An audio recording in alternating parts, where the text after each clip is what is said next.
What's going on, Canes fans? Peter Ariz here, bringing you a special edition of CanesInSight Live. Doing something different. Going to do a watch along for this game. I listen with these live shows that D Money and I normally do. There's some sort of schedule set, right? And this is going to be something a little different, right? Everyone's at home today. We don't usually even like to listen to what the announcers are saying, right? So I'm here at home. I got some buddies here with me, and we're watching the game, right? So, obviously, I don't want you guys to pick up too much of the background audio that it's going to interfere with what I'm saying. So if it gets loud back there at any point, let me know. But man, let's have a good time today. Let's have some fun. And we got some guys who haven't really had an opportunity all season long to show their abilities, and today is going to be that day. Obviously, at the quarterback position, Ja'Carri Brown is the number one guy that everyone's excited to see today. He's been redshirting this year, essentially. Emory Williams comes in as the backup behind TVD and has to come in and he did what he did against Florida State. Obviously, Emory did, but Ja'Carri is a guy who has waited his turn, showed some moments last year against Clemson. Obviously, it was a tough game for the whole team, but had his moments when he really did take advantage of his opportunity. We saw a flash of what he can do physically. But let's see that progression as a passer in this Shannon Dawson offense. And let's see what Shannon Dawson, his game plan is to get him involved early. Got to get that confidence up. You would expect some throws to the perimeter before you really see them open it up downfield.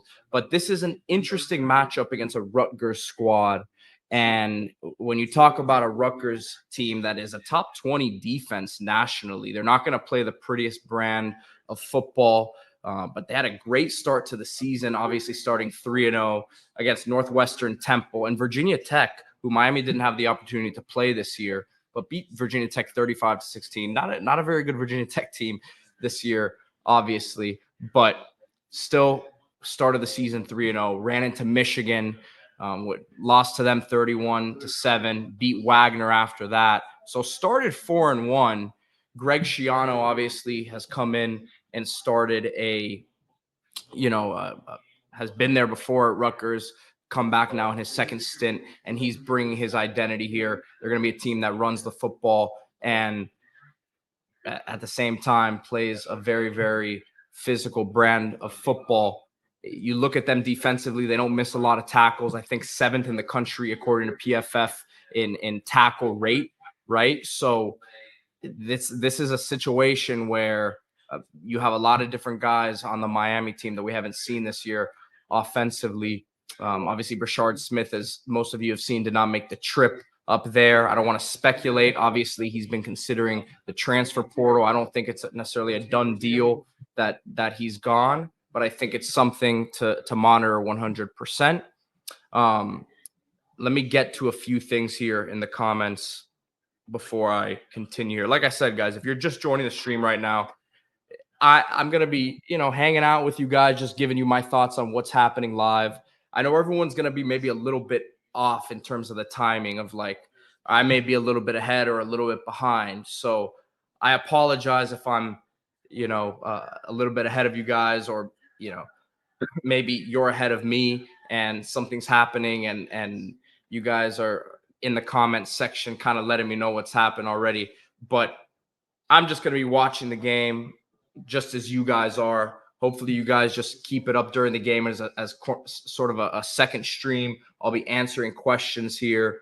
Ernesto, I'm not going to be streaming the game through here because, that would obviously violate some copyright issues and things of that nature. But the game's on ESPN, so it should be pretty easy for you to if you don't have access to a TV, hopefully you have access to a second screen and you can keep me on as well. But the game's on ESPN. You can find a stream for that pretty much anywhere. But as we have a couple comments here, Andre Velikopolsky, one of the greatest three-point shooters of our generation. Excited to see Citizen if he gets some carries. Man, I had a buddy of mine who has streamed on here before with me. Cammy texted me before the game a picture of Citizen before the game, and let me try to find this picture as he looks. I mean, he looks rocked up, as we know physically coming in before this injury. What he looked like, I mean, he is a reason why there was a battle for his services between LSU, Florida, Miami. Let me try to find this picture, see if it's out there somewhere right now. He texted it to me. I can't find it right now. Let me see if I can bring it up. But in pregame, he looked really good. I mean, he looked really good physically. I agree. I would love to see him get some carries in this one. And as well as the Chris Johnsons of the world, right? The speed demon out of Dillard. Henry Parrish, we know what he brings to the table. And I see some questions here about Citizen. If Mario doesn't let him get some carries, he's probably going to transfer. That's been the speculation, right?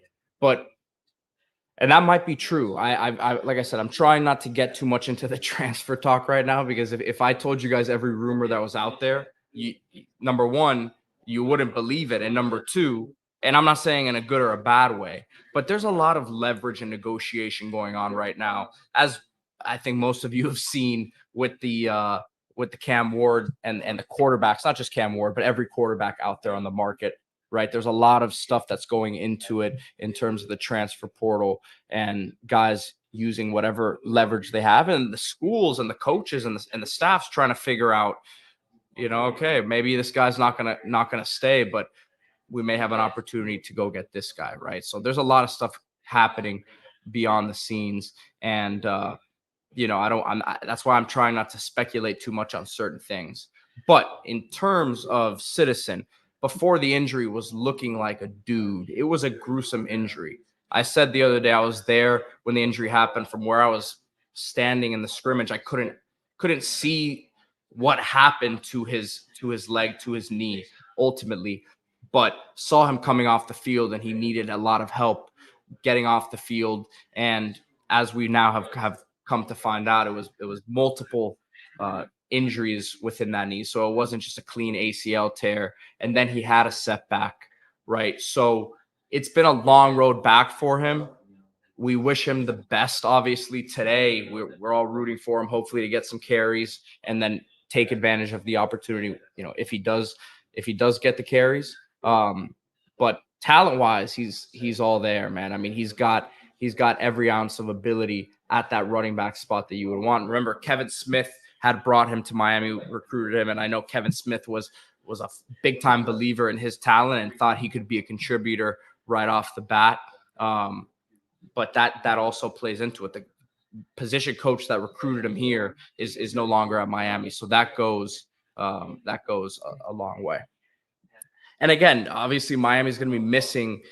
Just getting into some of the things that I'm personally excited about, right? You have Javion Cohen out. He declared for the draft. He opted out. Matt Lee on the offensive line. Both of those guys had awesome seasons for Miami. Best of luck to them at the next level. But Ryan Rodriguez getting an opportunity at center, where it's an interesting spot, right? Miami bringing in Zach Carpenter from Indiana, and I've heard that they're really, really high on him. So out of the guys that they've brought in, they think all of them will be big time contributors, but Carpenter has a very high upside at that center spot. Athletically, maybe a little bit ahead of where Matt Lee was, and Matt Lee's a guy who most likely will get drafted on day 3. But you're talking about a guy in Carpenter who has big time upside at that center spot. So you expect him to be the starter, but Ryan Rodriguez has stuck it out the last couple of years, came in for Matt Lee in Temple game when he was hurt, and he did a very good job there. It wasn't the strongest Temple defensive line, but Rodriguez, kid out of Columbus, who, listen, they like him a lot, but at the same time, they went out and got a Carpenter. So I think this is an opportunity for Rodriguez to really show what he's got, right? And I think he'll play well today. Matt McCoy expected to start at that guard spot with Javion Cohen. I see a comment here, Oscar Ruiz asking if Inez Cooper was hurt.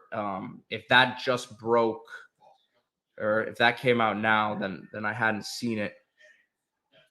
I'm looking on Twitter now. And again, guys, if you guys were with me for the National Signing Day stream, I would expect, if you're on here now, you probably saw what we did for National Signing Day. But if stuff happens on Twitter and things of that nature, I'm going to be bringing them up here during the game. I don't see anything.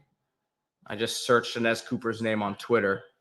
There it is. Dono saying, our good friend Alex Dono from Locked On Canes, saying that he is in street clothes right now. So let's see who starts. Let's see what that guard situation looks like now. Miami does not give out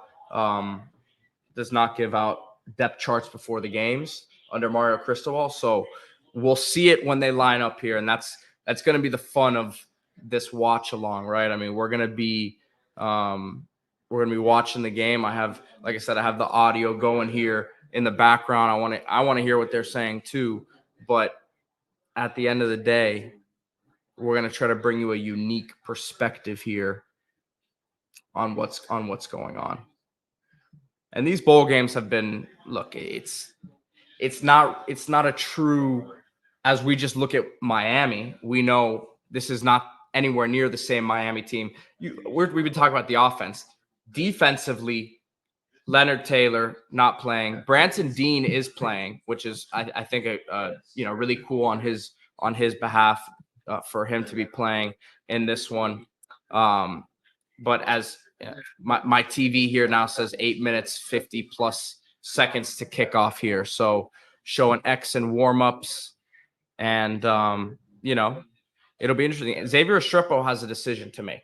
Right. Again, I'm not going to sit here and speculate on any of these guys, but on what they're going to do. But Restrepo has a decision to make. He is eligible to go to the draft, right, and play. Is he going to be a high draft pick or anything like that? No, he's not. But he will probably get an opportunity to play at the next level, whether it's as a late draft pick or as a priority free agent. He has the opportunity to go play it at the next level. He could stay at Miami, make NIL money. How much is he going to improve his stock? I don't know, because a lot of where he's, labeled at is because of physical, ability, right? But in terms of what he brings to this Miami team, I think getting him back here would obviously be something that's a positive. But does he enter the portal? Does he look at other opportunities, right? I'm not going to say anything that hasn't been out there, but is he going to follow Tyler Van Dyke to Wisconsin? I don't think that that's necessarily a shoe-in as people have speculated, but at the end of the day, he's got a decision to make, and we'll see what he does. Brashard Smith, there's questions about him.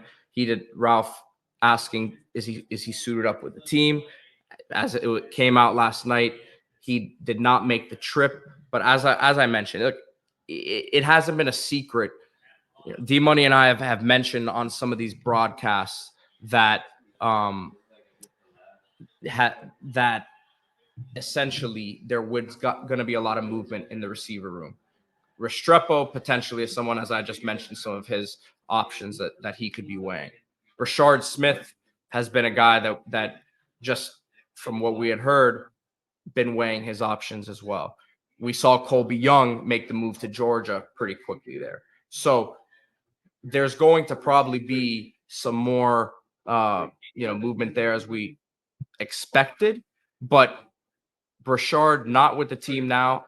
I don't also think it's a done deal that he's gone, but it's obviously a pretty telltale sign that he's heavily looking at entering the portal and going elsewhere.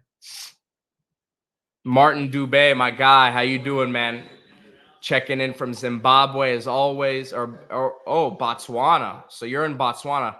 Okay, so he says ESPN International has the game, so it's easy to watch in Botswana tonight.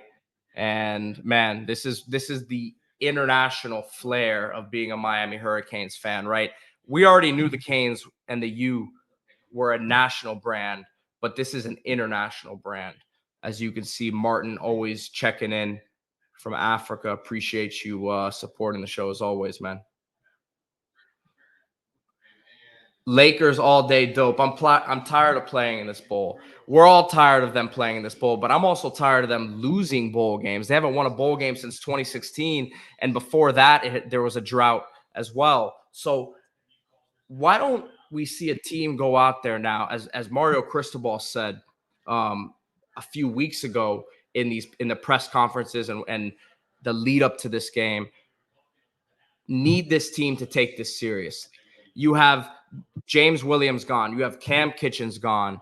You have guys, though, stepping in, and Jaden Davis and Corey Couch, who might be playing or are playing in their last collegiate game, right? So they are going out there with, I don't want to say a lot on the line. It's not like a game like this. One game doesn't change a player's draft stock, but they're going out there with, a bit of a feeling that, man, I got to go put it all out on the line today. It's my last college game, right? So them even playing this game and not opting out, right, as they're both going to attempt to go make it at the next level, to me shows that they're committed to this bowl game, right?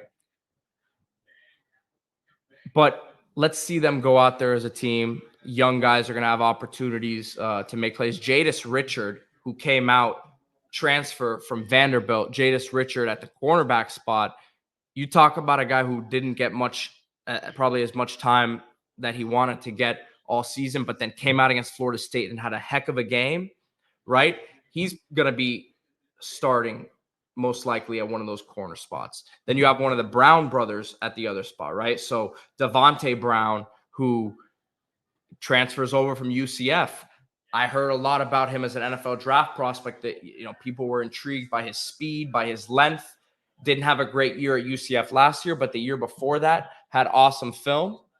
And basically, he hasn't had as much of an opportunity to see the field as he probably would have wanted to this year. So he's going to get a chance. Damari Brown, who really came on strong at the end of the year, it could be another guy who whether he starts today or not, he's going to see a ton of snaps, right? So there's opportunities for a lot of players across the board here at Miami to make an impact today.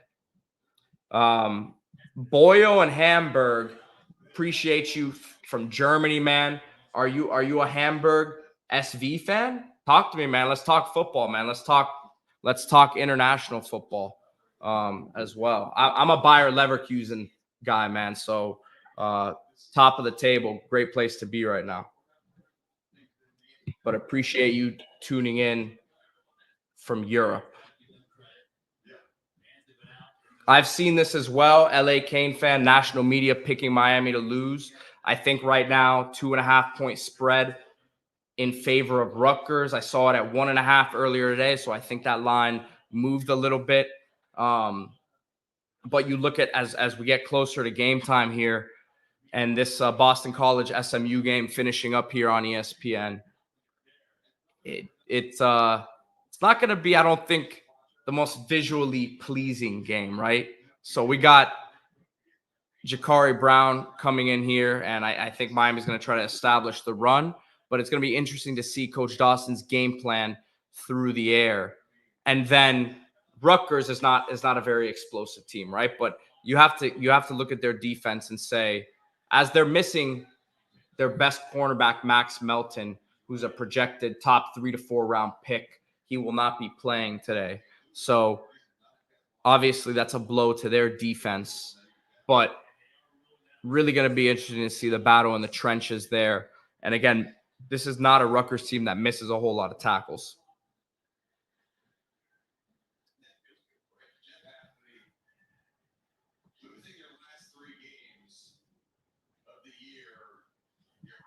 Canes Cats Heat 305 asking where the depth chart is. I just mentioned Miami all season and even last year under Mario does not give out depth charts before games. They basically run the same depth chart from the beginning of the season. So they're not updating it. So if you look at it, Akeem Mesidor would be listed as a starter, right?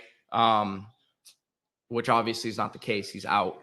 But essentially it's going to be as the game starts, we'll see who's starting And that's going to be the fun of it, right? Let's see some of these young guys that we've been excited about. Inez Cooper, as Dono mentioned. Let me try to pull this up here. Make this a little bit more interactive for you guys, so it's not just my face. Oh, and actually, I just found as I was looking for it earlier, I found the picture here of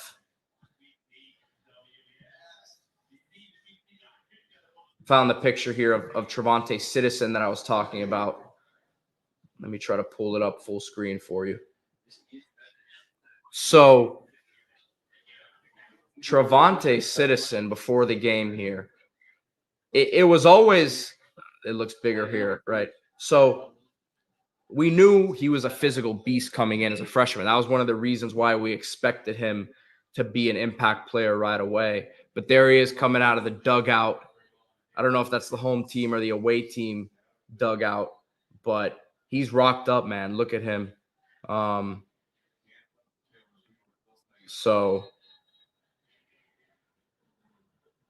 I mean, that's and let me try to find here. Let me go through this page again. Dono saying,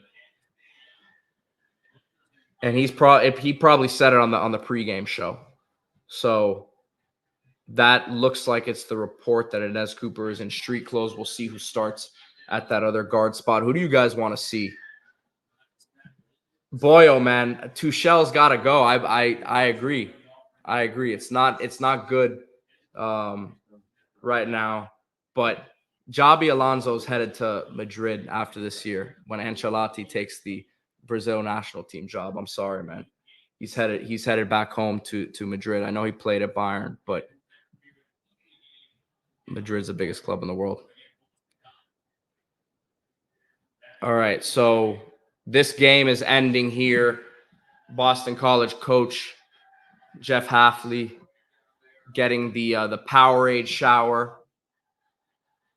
And we're about to get things going. Canes Cats Heat says we deferred.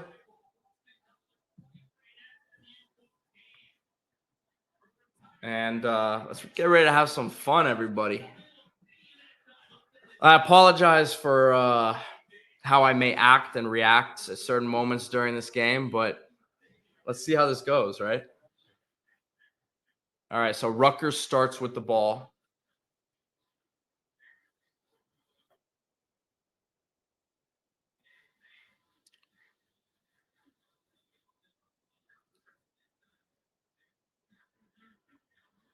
Again, guys, I may be ahead of some of you. You may be ahead of me. And Rutgers right up the gut to start the game. I mean, that's a big gaping hole right off the bat. Get out to midfield there. And this is a Rutgers team. This is what they're going to want to do. They're going to want to establish the run early on.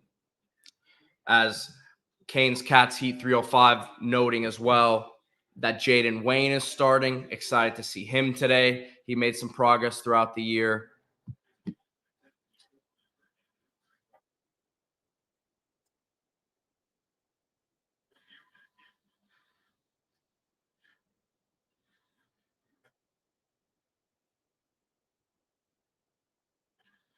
And better there from the defensive line as Wimsat gets a yard or two. Wesley Bassant starting at linebacker for Miami. It's an exciting group to look at moving forward for Coach Derek Nicholson and them.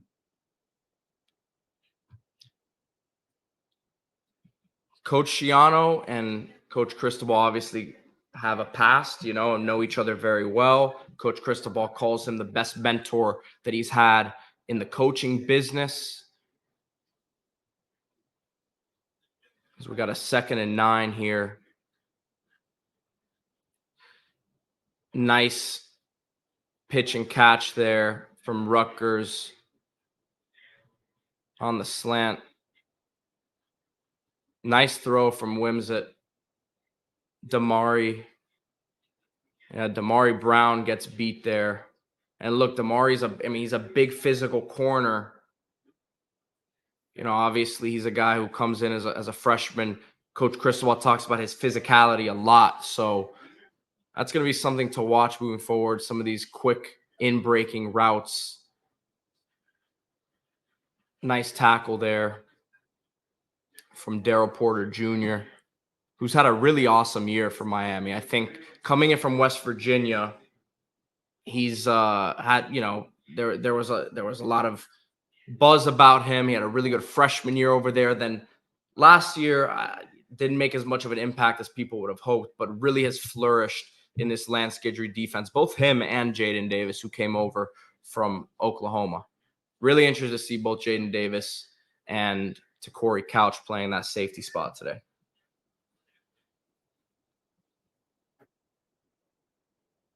Man, I mean, early on, defensive line, I mean, the first play of the game had an easy hole right up the gut.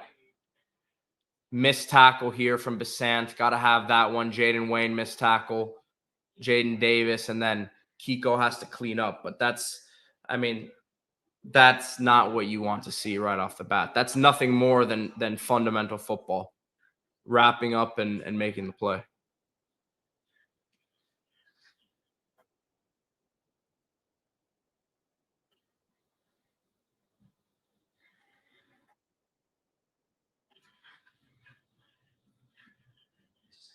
Another missed tackle there by Keontra Smith. He spun out of it, though. Look, Wimsat's not a guy who, as they're showing here on the screen right now for me, he only threw 9 touchdown passes, right? But he is a threat on the ground. Miami historically has had issues with running quarterbacks.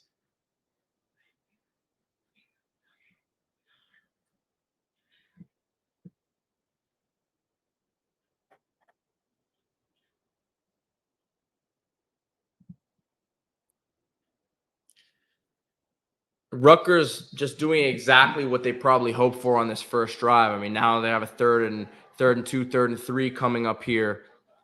But this is exactly what Greg Schiano wants to do. I mean, they've really only had that one pass play down the field on the quick slant where Damari Brown was beat. Everything else has been chunk run plays here, and then, I mean, just establishing themselves at the line of scrimmage. And again, bad tackling by Miami.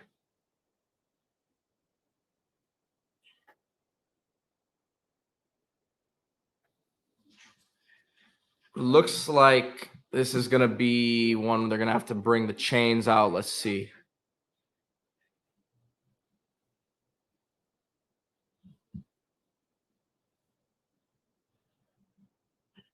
Yeah, that's a first down. I mean, five rushes, 44 yards already for Monangai. Obviously had that big 20-yard run up the middle, the first play of the game.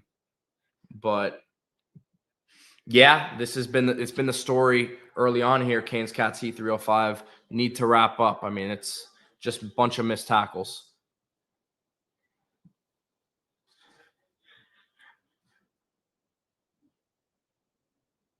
All right, Damari Brown missed the tackle at the ankles there, but Kiko and someone else there or Wesley there to clean it up.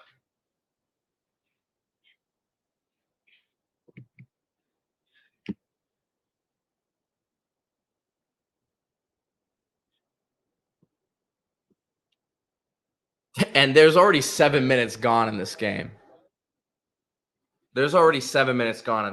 So this is exactly how Rutgers wanted this game to go thus far. Right down to the 2-yard line here. I mean, it's nothing else than runs up the middle. There's a flag here. Let's see what the call is.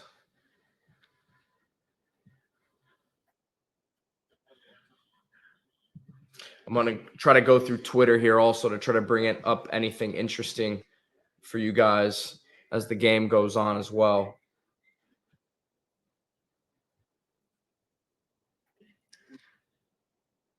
Personal foul on Miami. They didn't say the player's number, trying to see who it was. And Mario obviously not very happy about that. This is exactly the opposite start that Mario was talking about. So was this on couch? I really couldn't tell there. Oh, they try the tush push. Apparently, I don't know. I don't know if it's just that Jalen Hurts isn't running the play, or maybe Lance Guidry has the formula to stop it. But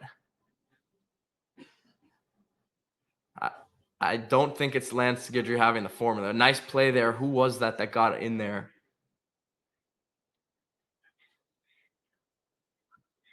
It was the scrum down there. Couldn't tell who it was who got a nice jump on it. Another one, and it doesn't look like they're pushing. It's a tug of war in there, and nope. Jared Harrison Hunt, and makes the final stop there. Maybe Lance Guidry does have the formula.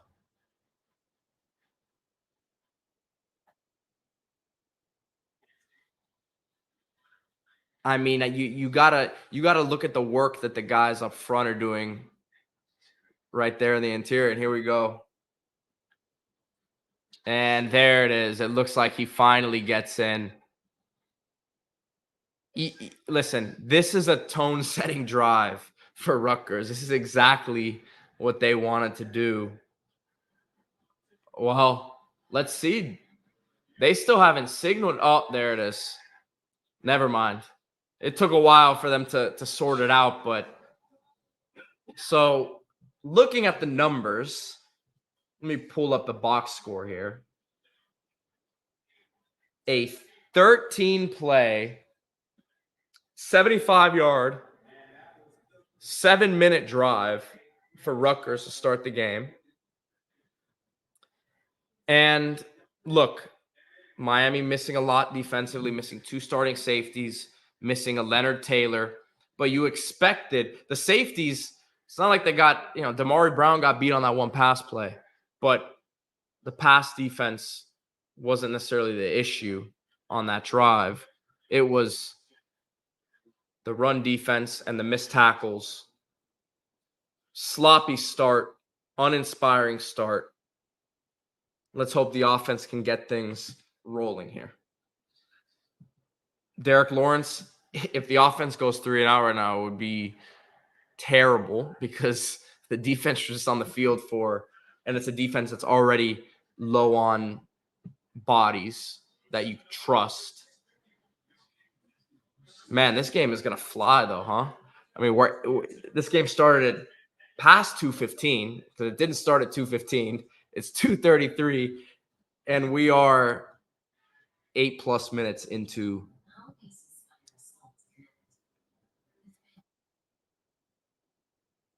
Gio, correct. Guidry's given up some of these early, and the defense has turned it around quickly. He's been really good at these in-game adjustments. But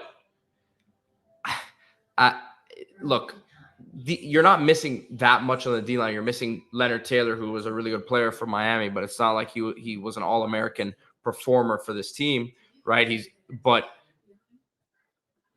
you're going to have mostly the same D-line that you had all year here. And you would have expected them to come out with a little more intensity than that.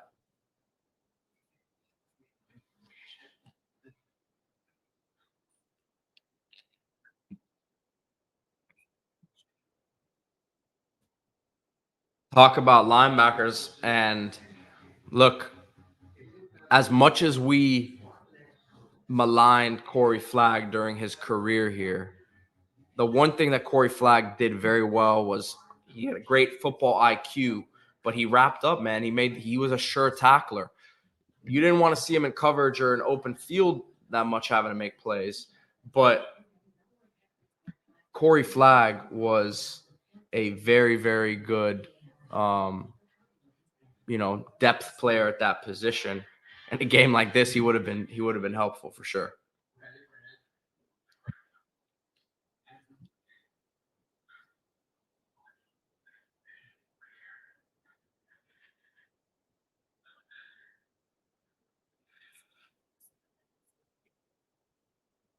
Listen, everyone's very upset after this first drive here. Perky bumps Sanderson making the comment, but let's see the offense get out there. Let's see what Jakari's got. Shannon Dawson, see what sort of game plan he's put together. And I'm excited to see some of these offensive linemen. It's a factory in there with Mirabal and Cristobal. We've been hearing so much about Matt McCoy. Who's going to start at that other guard spot? As we already know, Javion Cohen's out, but as Alex Donald reported on the pregame show, Inez Cooper was in street clothes.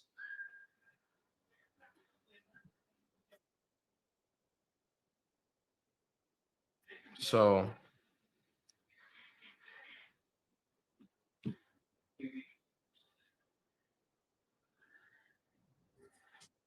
going to be really interesting to see this game plan, man. And you know Jakari's been itching to get an opportunity.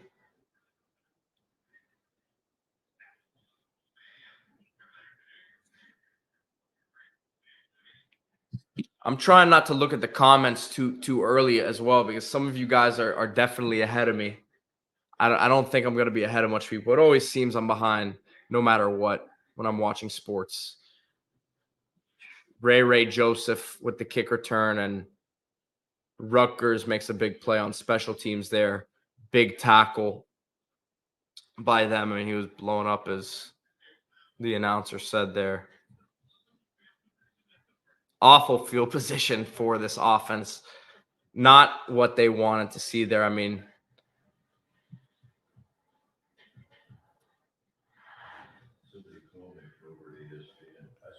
yeah.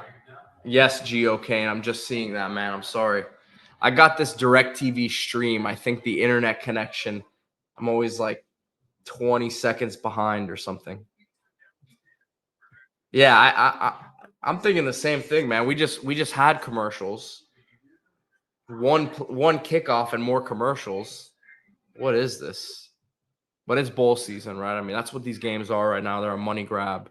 And look, an opportunity. I don't want to completely down what the opportunity is for some of these guys, but this is not the college football that we all watched during the year, right? These are completely different teams that we're seeing.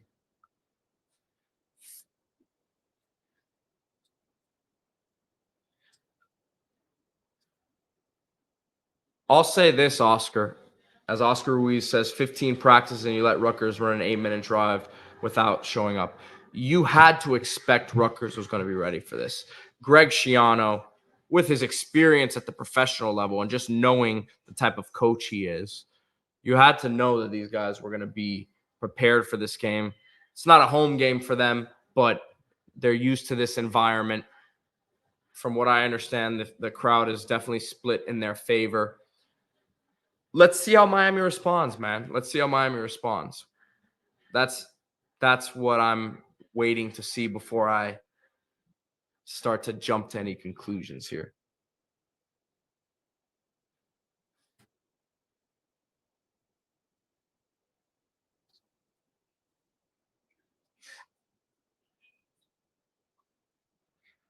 Who are you guys excited to see today?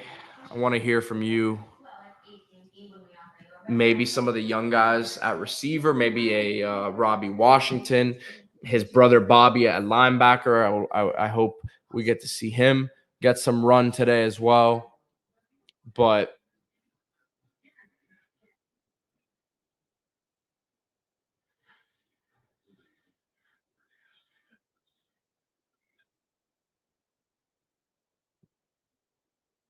yeah, everyone's excited to see Jakari, man. He's been itching for his opportunity, like I said.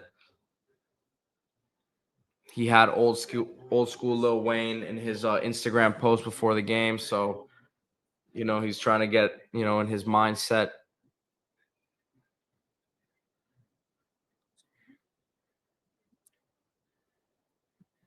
Martin, I agree, man. It was like watching those Manny teams that missed tackles left and right in space that were not very fundamentally sound. That's something that Mario and these guys have definitely improved over the last 2 seasons. But here we go. Offense on the field now.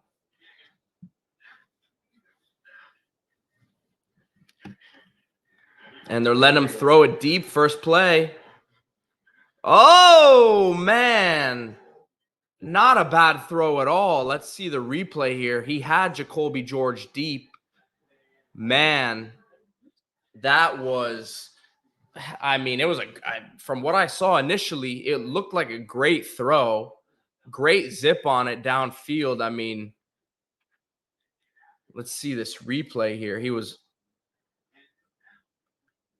They still haven't showed a replay for me, but man, had time on the play action. Jacoby George up the seam, and I would love to see it again, man. It looked like he had a real opportunity to make a play on it.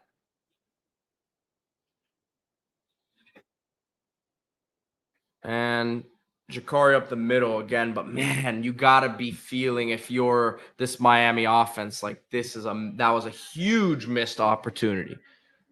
I mean, that was a huge missed opportunity off the bat. Inez Cooper's playing, by the way. So I don't know if I don't know if the commenter misheard Dono on the pregame show, but there's Inez Cooper. Let me see if I can find the other one here. So you have Ryan Rodriguez. Looks like Lou Cristobal at the other guard spot. Yeah. No, that's McCoy. Excuse me. I thought it was 72. Nice play there on third down. And I mean, look, I was talking about it before the show. Xavier Restrepo has a decision to make, but right there is why you do everything that you can within reason to bring him back. If I'm Miami, whoever the quarterback is, look, yes, Tyler Van Dyke threw him the ball a lot, but any quarterback would love to have a guy like him who's a guy that you can trust on third downs in the situations you need to.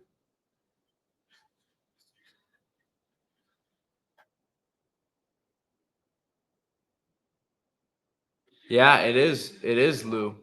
It is Lou Cristobal. So he's starting at guard. Riley Williams out there at tight end.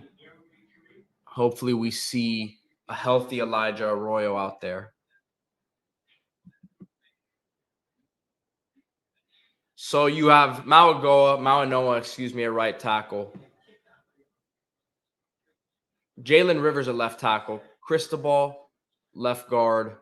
Ryan Rodriguez, center. Cooper, right guard. Right tackle, Mauanoa. Nice job by Fletcher making a guy miss in the backfield. Falls forward for a couple yards, but he immediately, he was hobbling. An ankle, looked like an ankle to me.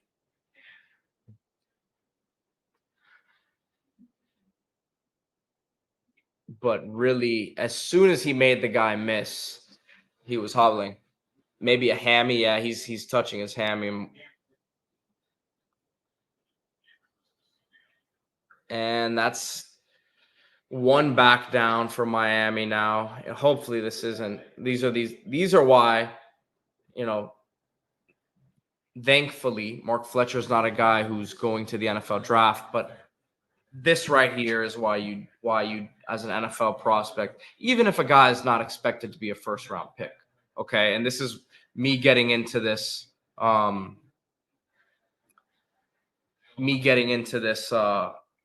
draft and the opt-out side of things that has kind of taken over the bowl scene, right? The last few years here. But that right there is why, even if that's an injury that is not a serious thing, right? In terms of being a torn ligament, right? It could still be something that keeps him out a couple weeks, couple months, right? And he's not able to prepare for the draft if he was a guy who was getting ready for the draft process, right? But yeah, that's not good. So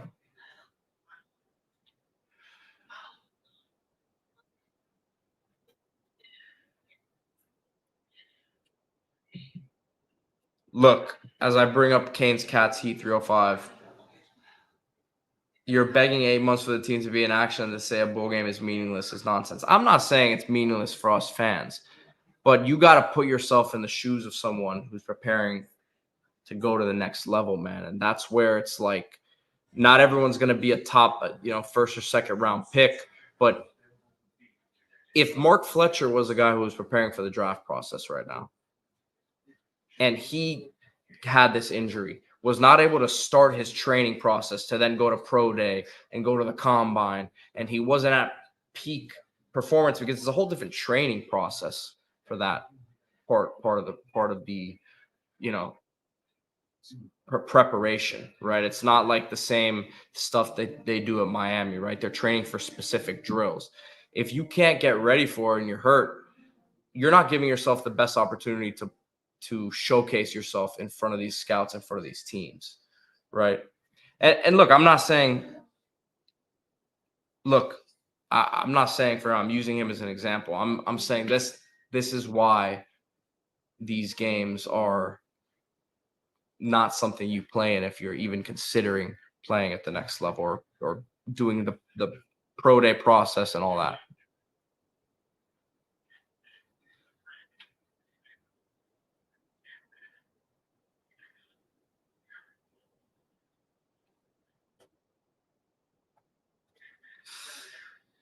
Wow. Well, running back, let's see what happens here. Looks like Henry Parrish back there now, and sack. Got to see this play again.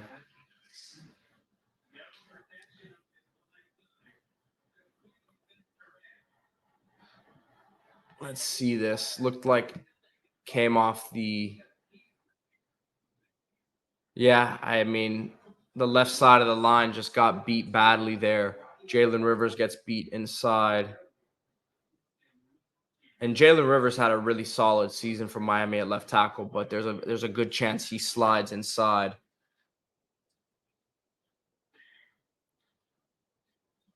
Yeah, and it could have been a communication thing. As there was a stunt there, as Canes Forever 16 says, it looked like there was a rush that Cristobal passed off to Rivers there and kind of caught him off guard.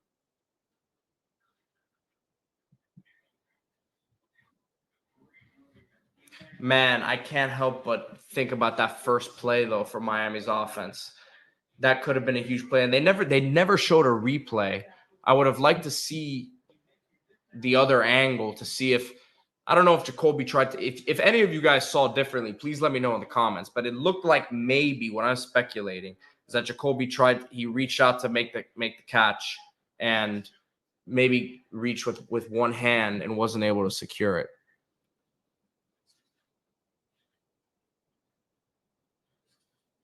Ooh, big hit there. Jaden Davis coming down from the safety spot. I think Jaden Davis is a guy, and this isn't good as we see Mark Fletcher coming off on the in the medical golf cart here. Dr. Kaplan, team doctor there with him. Nice hit though from Jaden Davis, man. I really hope he gets a good opportunity in the NFL. Versatile player. We saw him play boundary corner. We saw him play nickel corner a lot at Oklahoma, and now he's playing safety here. So there we go. There's some intensity from Miami's defensive line. Looked like Wesley Besant came up and made the initial hit. Ruben Bain cleans it up.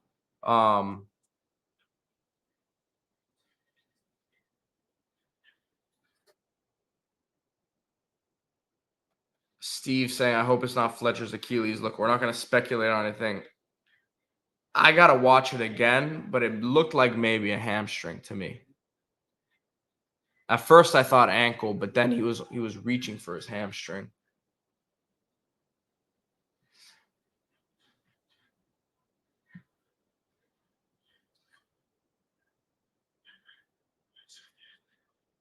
3rd and 5. I mean, the quarterback just finds a soft spot in the zone, it looked like.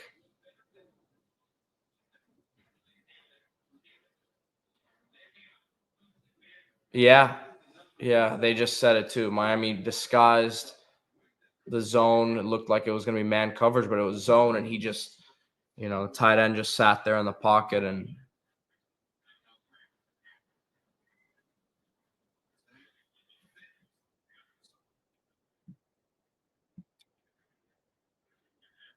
it was better there that last series.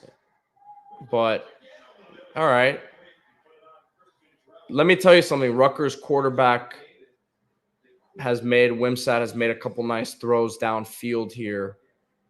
He took what the defense gave him on that last one, but he's thrown the ball downfield a couple times nicely. The first possession of the game for them, he hit the receiver in stride where Damari Brown was in coverage, and there he put it on him. Maybe had a little too much mustard on it, but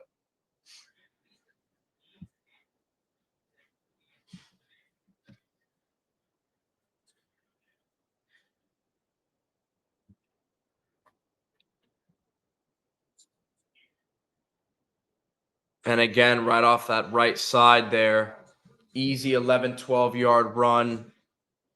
Rutgers offensive line doing what they did on that first possession. Jaden Davis, another nice tackle there. But Miami's front is not doing a good job right now. Just getting kind of blown off the ball.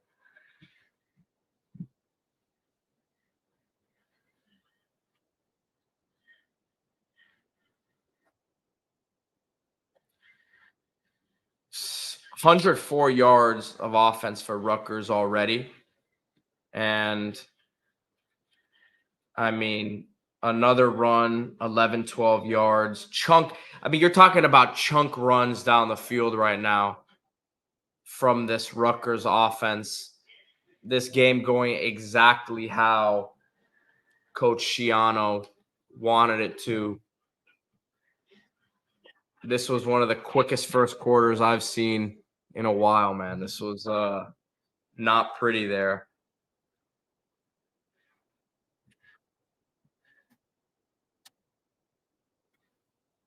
Going through some of my messages here, making sure I'm not missing anything.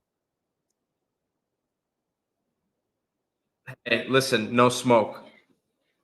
I know I just said it now in terms of production and numbers, but if you listen to the podcast all year long, I was saying that LT was more than the stats show, right? I mean, he was a guy who commanded double teams a lot of times, and you weren't always going to see him blowing things up in the backfield, but he was opening things up for the guys around 100%.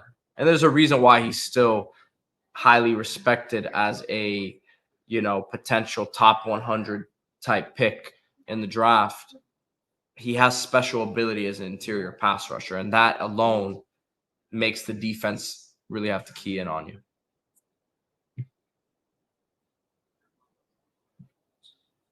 That's what it looked like to me as well.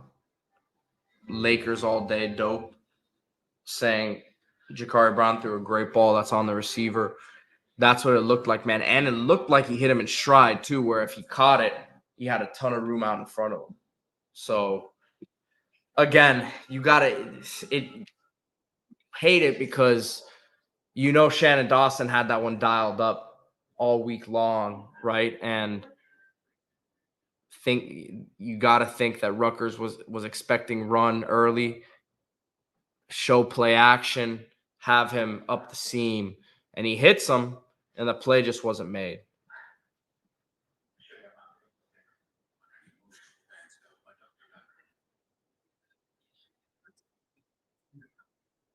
And this is it has not been a good start whatsoever, obviously, but a lot of ball left in this one. The defense, I'm worried about them really getting tired as this game wears on. You need to see a sustained drive from Miami. here as they hopefully get the ball back soon. But that defense already low on bodies, playing against a Rutgers team that we know, as we've seen earlier, is just going to try to run the ball down Miami's throat all day long. Got to get them off the field. You wonder when Guidry starts to really send bodies from everywhere, as we've seen him be a little bit conservative thus far. But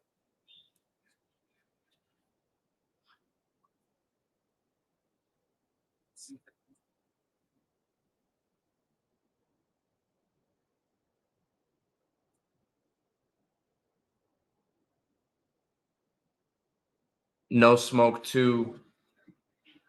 Talking about Leonard Taylor again, he definitely did get a lot of hate from fans. I think everyone expects players like him, when his name pops up in mock drafts, to be having a sack or two a game. That's not realistic at his position, right? But obviously, it looks like he's being missed right now. As he's really, think about it, he's the only one who's not playing, unless I'm having a brain fart, but pretty sure he's the only one who's not playing. Branson Dean's playing.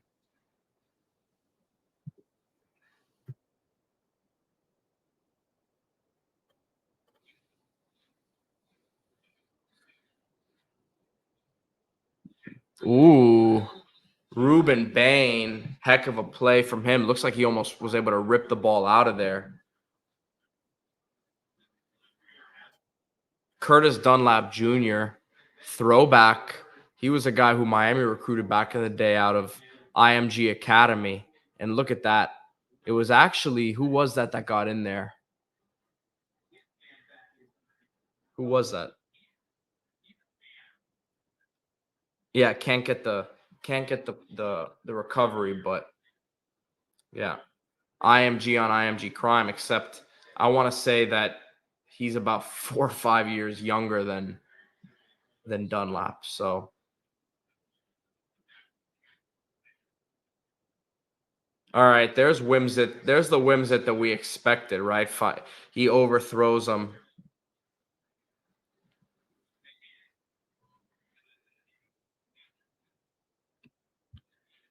Third and 14. I mean, this is early on, play of the game for Miami's defense.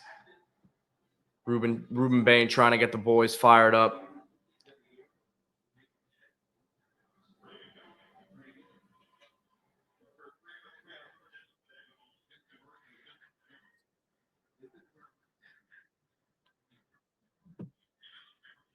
Nice play from Miami's defense there.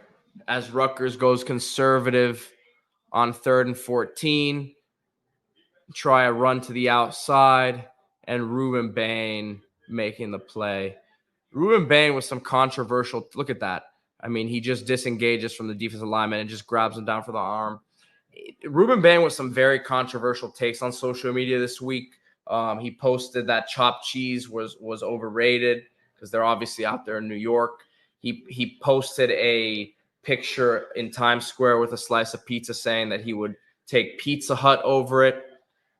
I'm not going to say it looked like he went to the best New York pizza spot, but he's coming out early today with a good performance, and that one is no good. Short 53-yarder is no good for Rutgers here, as you see Mario on the Canes sideline pumped up. Looks like some momentum coming to the Canes side here. Come on, guys. A lot of people giving up in the comments, man, but you got to really respect the defense coming back here, even after Rutgers gashed them a little bit there on that second series, and they held strong there, man. They made a nice play. Ruben Bain made the nice play along with others to make the stop in the backfield, kind of pushes them out of easy field goal territory, and then they hold on 3rd down, man. That was big time. Big time, man. And hopefully keeping some of you tuned into the game. I saw some people saying you already tuned out. So what do we got, man? What do we got? Offensively, man, we need to see something happen here. You need to move the chains here. I'm not saying this drive needs to end in 7 points. It would obviously be nice to get some points on the board, 3 at least, but you got to move the chains here. You got to keep the defense off the field. You cannot have another quick 3 and out. Just can't have it.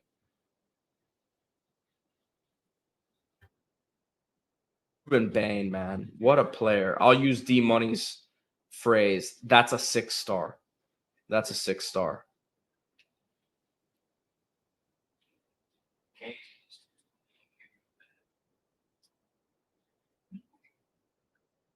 So Miami is now plus 220 live money line.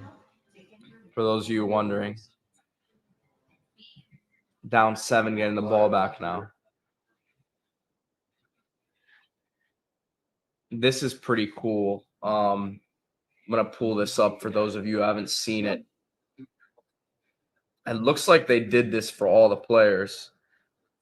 This is from Miami Hurricanes account. Pinstripe Bowl ready. Looks like they all got Yankees jerseys along with it. So you got Inez Cooper here with his 73, Kiko Malago with that 51. Want to say Bernie Williams, right? Maybe I'm wrong. Let me see. Let me see if I'm right on that.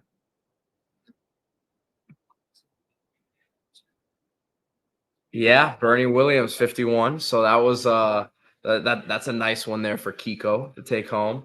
Restrepo with the 7, Mickey Mantle. I mean, these are cool, man. Branson Dean, really a cool thing for these guys to take home.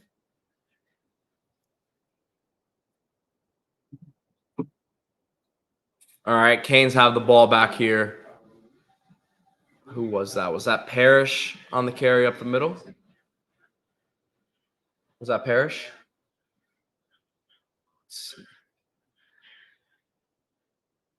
Matthew Owen asking, Peter, are you from New York? I remember you always talk about the Knicks. I'm not from New York, man. I'm born and raised in Glenvar Heights, Miami, Glenvar Heights, Florida. But I have a very high respect and appreciation for the New York Knicks organization, man. Miami tries to pitch it to the outside here. Parrish brought down behind the line of scrimmage for about a 2-3 yard loss. He couldn't really go anywhere, but that was a nice, again, this is a Rutgers team that does not miss a lot of tackles. It's interesting, though. Since Shakari Brown threw that pass on the opening play, I don't think that they've tried to – he's 1 for 2. Has not had an opportunity to throw downfield again. Nice blitz pickup, and oh my goodness, that is just bad. That is just a bad throw bad decision. Got to see the replay here to see fully what happened, but Jakari Brown just threw it right to the Rutgers defender. He just didn't see him. Yeah, that's what Rod Gilmore's saying, and that's what he just didn't see him. He didn't see him floating out there. Locked on to Jacoby George, and that was just an ugly play. Canes Cats Heat 305. I was going to say the same thing. It was a great blitz pickup by AJ Allen. Matthew, the Knicks have not been bad my whole life, man. They had one of the great teams of my generation, 2011, 2012, 2013 with Carmelo, J.R. Smith, J Kidd, old J Kidd. It was a fun group to watch, man. Amari Stoudemire with half a knee. Kiko Malago, a nice play in the backfield. Talk about a huge decision for Miami next season for him to come back. He was a guy who could have left, wants to play another year with his brother. And he, to me, could have an All-American type season for the Canes next year.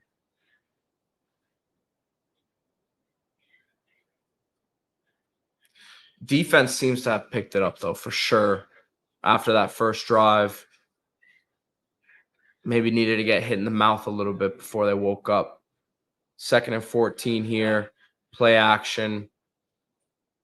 Nice tackle. Jaden Davis comes down and makes a nice tackle. I got to see what happened there. I don't know if he was in coverage initially, but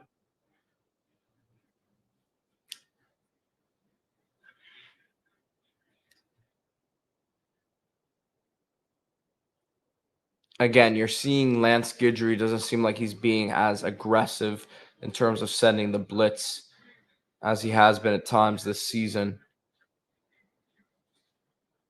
3rd and 3.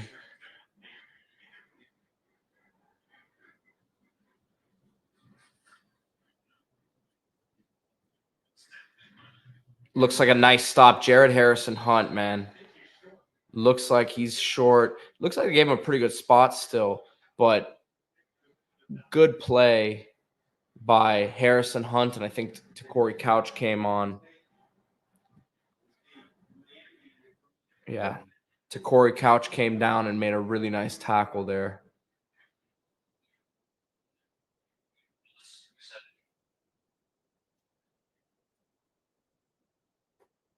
Fourth and 1 here.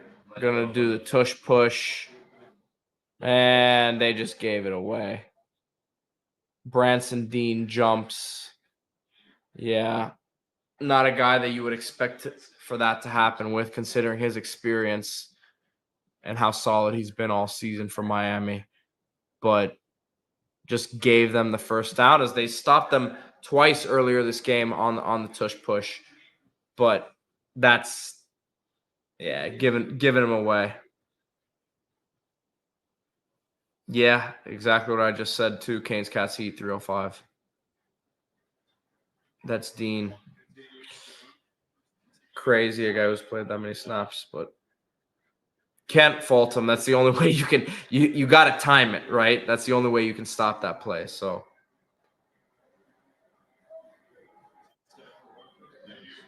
there you go again. I mean, Ruben Bain with now 3 tackles for loss.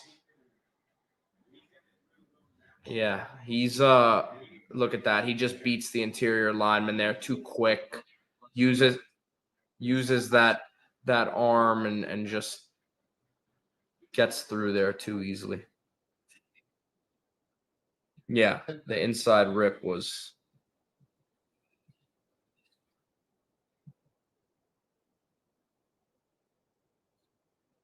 4 tackles, 3 tackles for loss for Ruben Bain. Unbelievable. Play action.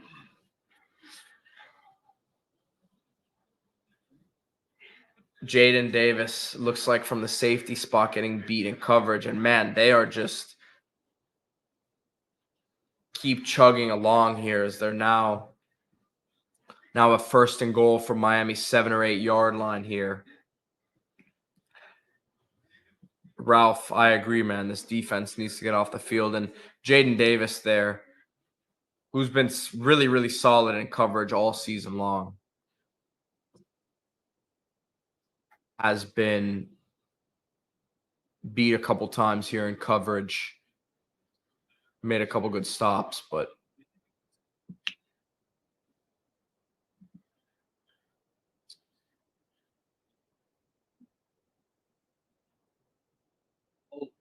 good block there from the Rutgers receiver on Damari Brown as they get into the end zone here. Looks like they're about to be up 14-0. And look, the run defense did a way better job there. Pass defense got beat a couple times downfield. Jaden Davis gets beat a couple times in coverage. But six plays, 42 yards, 4 minutes, 10 seconds. Ugly start to this game for Miami. And again, I hate to keep going back to it and harping on it, but this that first play of the game that Ja'Cory Brown could have made he did make a throw. Jacoby George could have made that catch. Just not the way you need to start off at all. And then Mark Fletcher gets hurt. 14-0.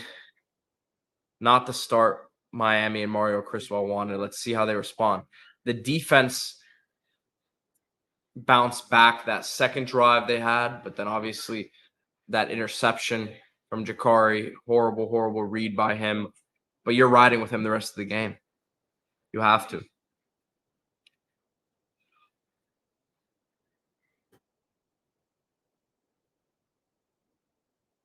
Yeah, Bain is balling, man. Ruben Bain is balling, but that's about the only bright spot for this team right now. Like I said, Jaden Davis made a couple nice plays tackling wise, but in coverage has been beat a couple times.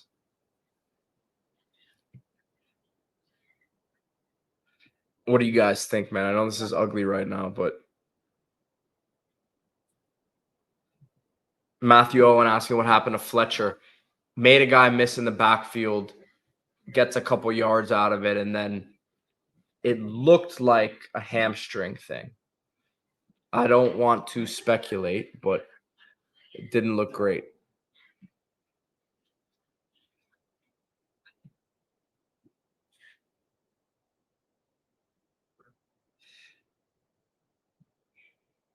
No Smoke too saying Dawson's a terrible OC. I don't see any plays designed to get Brown in a rhythm. Like I said before the game started, I would have expected them to get some easy throws on the perimeter for him, get him in a rhythm.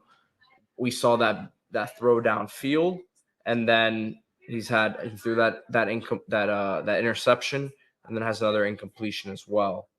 So obviously, and then he had the completion to Restrepo. That was a nice play, but let's see if we get some things going to the perimeter here, get him on the board a little bit, because Rutgers is just going to load the box until proven otherwise, right?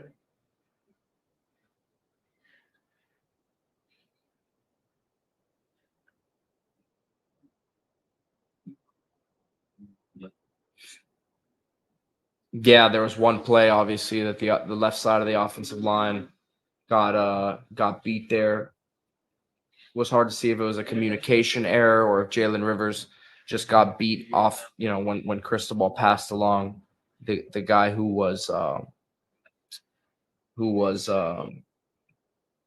stunting. So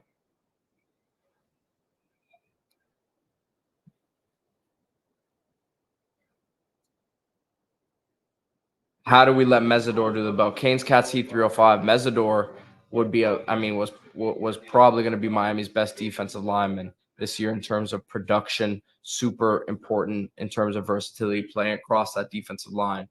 And they expect him to be a big part of this team next season. So I respect him for coming back. If he was healthy this year and would have played, would have been an NFL draft pick somewhere probably in the mid rounds. A lot of it would depend on fit with him, but awesome that he's coming back and should be a big time player for the Canes next season.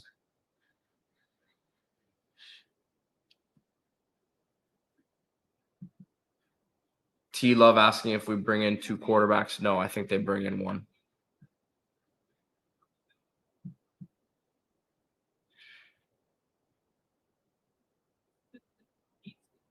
Yeah, I mean, you look at Rutgers right now, and they're doing a good job at the line of scrimmage.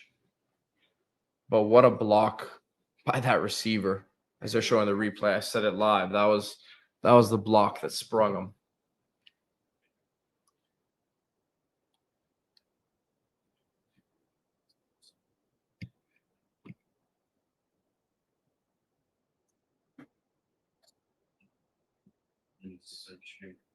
Another play action here. Jakari. There we go. Nice play. Isaiah Horton. That's a guy who I really have high hopes for moving forward. There's an opportunity for him as that bigger receiver.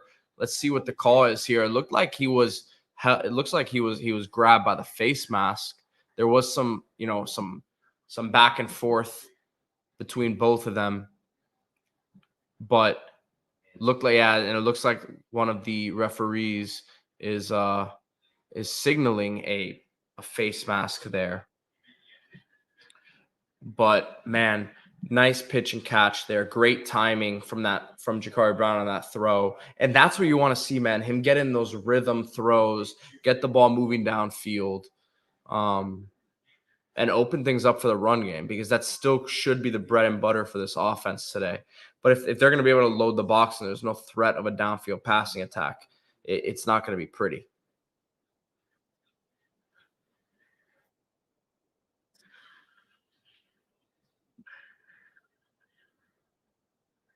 So they're calling off their defensive pass interference, which is declined, and then they're calling they're calling an unsportsmanlike conduct on Jacoby George, which has been an issue for him this season. So the foul's offset. Miami's not going to get anything from it. The pass interference, and let's see here what Jacoby George did as they're showing the replay. I mean, look, Jacoby George gets it for retaliating. It's always the second guy, right? They're both going back and forth. That's just the classic situation of the Miami guy getting blamed for the fight because he pushed last. Now they're going to check if it was a complete pass. This is gonna be a fun review here. Let's see what happens.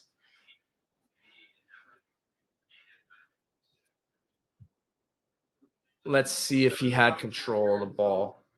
Let me tell you, they got to show a replay before they go to commercial break. They showed maybe one replay of the catch before. Missed the face mask, right? They didn't call the face mask. They called the pass interference, really. Man, that was a simple comeback route on the sideline turns to a mess of a play here. And looks like it's Pac-12 refs. So, man.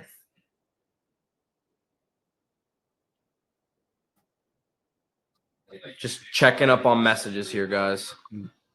Bear with me, making sure I'm not missing anything.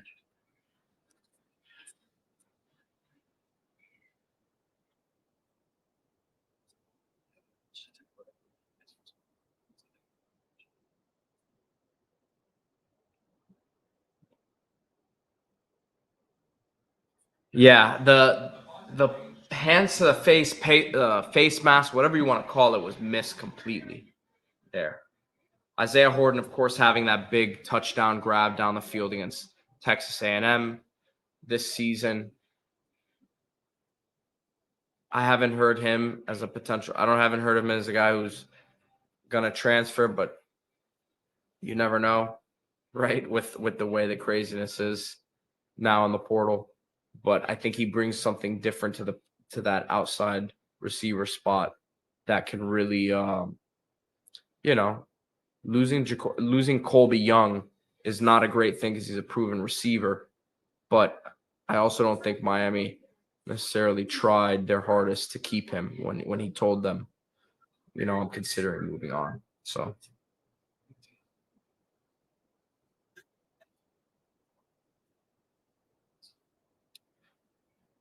Yeah, look, guys, some comments here about Jacoby George, and he's had some issues this season in terms of keeping his composure, keeping his cool, right? But talent-wise, we know what he is. That's only half the battle. So need that consistency across the board.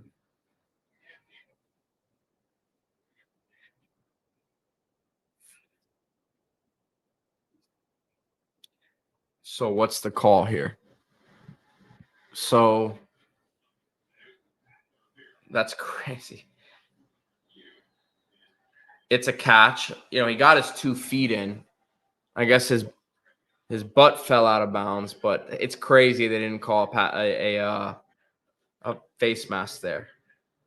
All right, there's nice play to and there's the easy throws to the perimeter, man, that I was expecting early on in this game.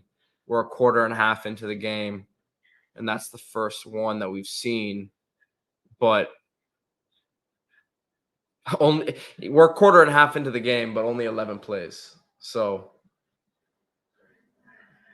what does that tell you?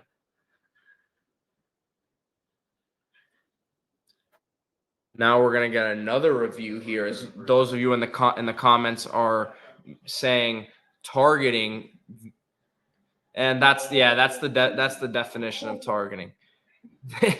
That's the definition of targeting. I mean, he launched his helmet into him. Yeah, I expect that. I expect that to be a targeting call and an ejection for sure.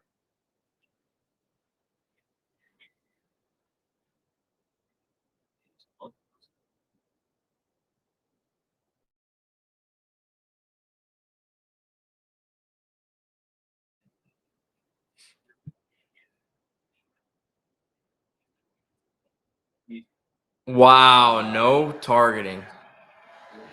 It doesn't look as bad from that angle, that second angle, but if you look at the main angle that they were showing, he went right at the helmet. That was crazy.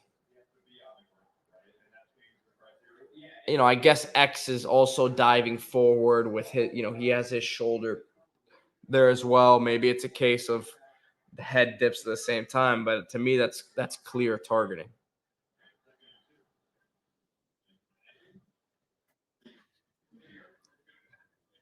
Oh, those are the ones you have to have. Those are the ones you have to have, Ja'Cory. As he misses Restrepo, who is wide open. I mean, if he hits him, he's getting upfield for 10, 15 yards easily. And those are the ones that are just tough and really, if we're being honest, Shannon Dawson, it limits what he can do, right? And everyone's people, we had comments about him being a terrible offensive coordinator, but you have to be very smart with how you call these games. As Ja'Cory has made a couple nice throws downfield, but yeah, that one's definitely on him.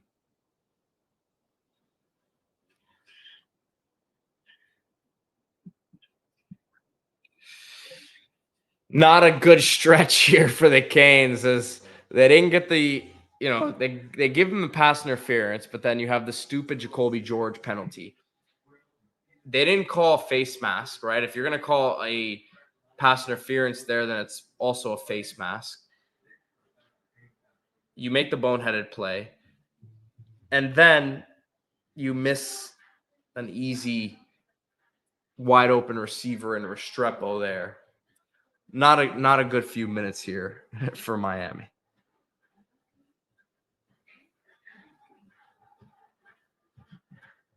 Derek Lawrence saying Cam Ward not going to want to come here after this game. Listen, you better tune into the Florida State game as well, because that one's not going to be pretty. If he's between Miami, Florida State, I know he's considering going to the NFL as well, but I don't think it's going to be pretty for the Noles either.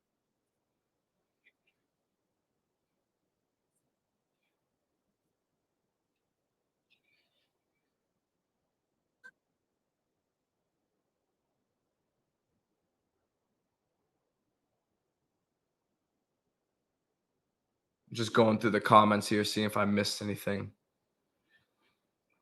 That was a bad call. That was a really bad call to me on the targeting.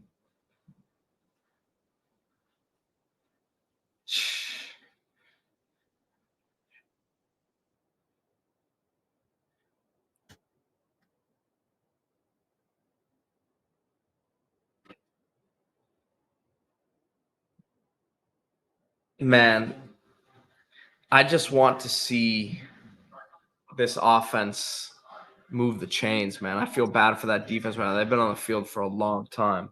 Let me see if I can get the time of possession right now.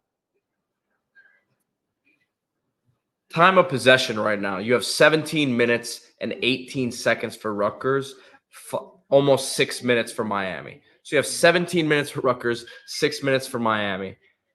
You need to keep the defense off the field. You need to get them fresh. It looked like they were coming along a little bit there. But as this game wears on, the way the Rutgers is playing it, obviously Miami needs to score some points here. But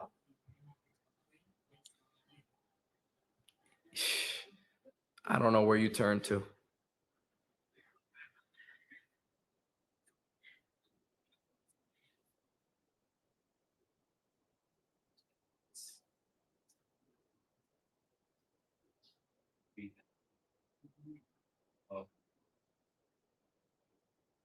Again, I heard it was obviously a crowd in favor of Rutgers as they're there in Piscataway, New Jersey.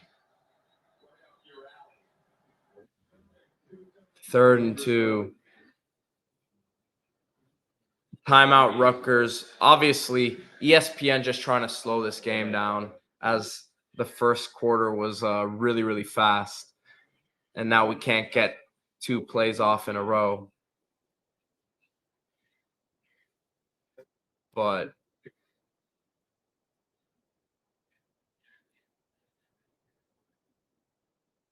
let's see what happens here.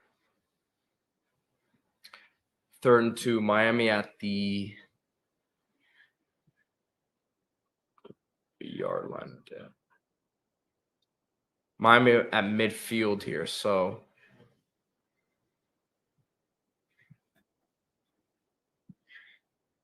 would probably guess they go for it if they don't get this. Let's see. I don't think they can punt it away here, but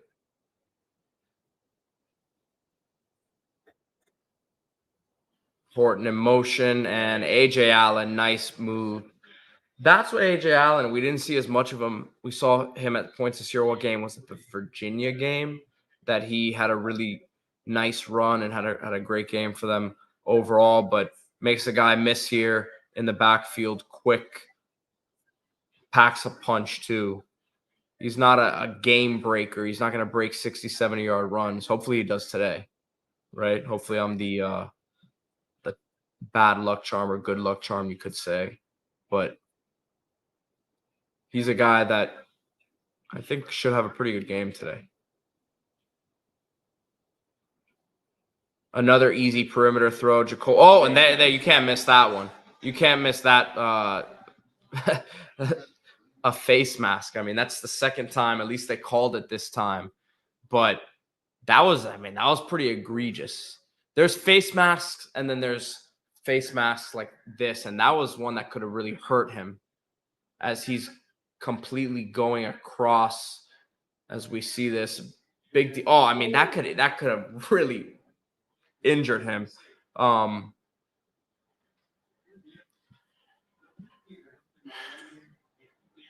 That was pretty bad there from the Rutgers defensive lineman. First play now. That was Miami's first play in Rutgers territory, a quarter and a half into this game. Rutgers with 20 plays in Miami's territory.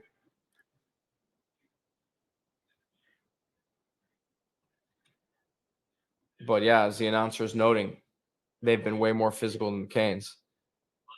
Fake pitch and throws it way behind Elijah Arroyo. There was pressure, and Jakari's looking for it. Looks like they're going to give a roughing the passer here from Lewis, who with these boneheaded plays looks like he plays for Miami. But yeah, hit him. I mean, and he look, he raised his arms immediately, but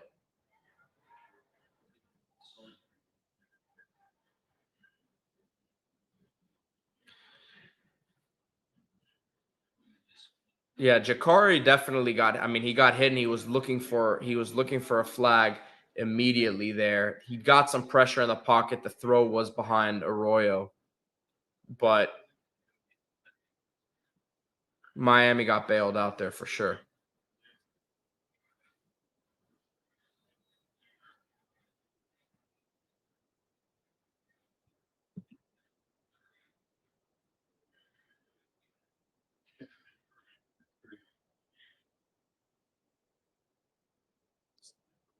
And Jakari Brown with a couple yards up the gut.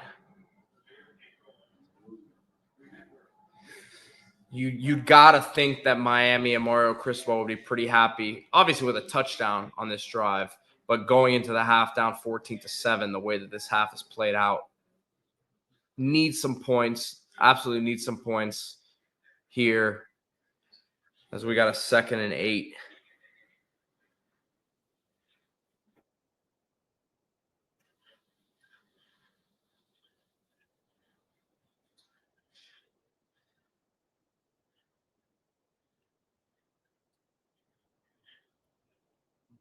Henry Parrish, good run.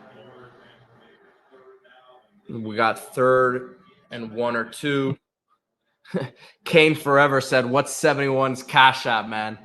I'm with you, man. That guy just extended this drive. Maybe kept Miami in this game the way that they've been playing.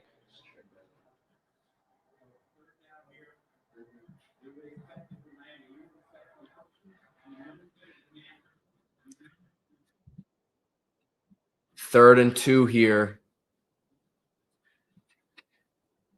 Are they going to trust Ja'Cory Brown to throw it? And it's a run up the gut. Looks like a first down, Miami. And a very, very nice last few plays here. After those penalty yards, you still gotta keep moving it down the field. Let's see if they can knock it home now. You got Cam McCormick out there. You got Riley Williams out there right now.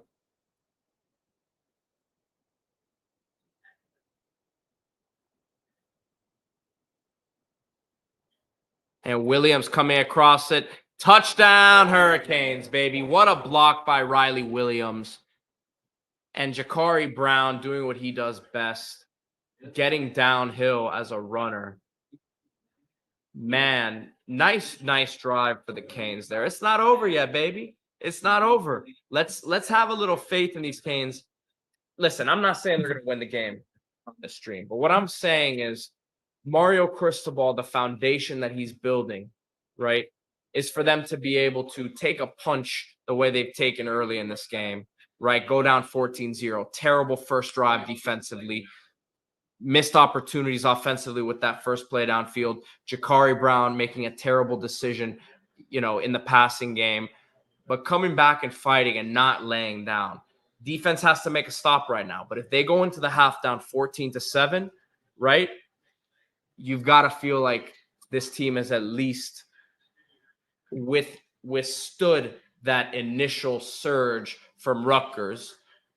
Listen, as Canes fans, we don't want to hear them ever having to withstand an initial surge from a Rutgers team, right? But don't forget that 01-02 team had a dogfight with Rutgers, right? So all I'm saying is you don't want to see these guys lay down after that 14-0 start. They came back, really nice drive here with some help from Rutgers. But let's go. Let's keep battling here. Jaden Wayne started the game, Kane Forever, asking where he is. And guys, when halftime comes, I'm going to take a little break here, but I'll be back on. I'm just going to keep the stream going. I'm going to, put it on mute, take myself off the screen, but we will be still on here live, right? And I will be right back after halftime comes. Listen, this is something different, guys, but we've had pretty good numbers on here, 70 plus the whole time, just hanging out, watching the game, man. I mean, hasn't been pretty, but want to see these guys continue to fight. And they're Rutgers, they call for the fair catch on the kickoff. Should have probably done that earlier. Miami should have. Ray Joseph.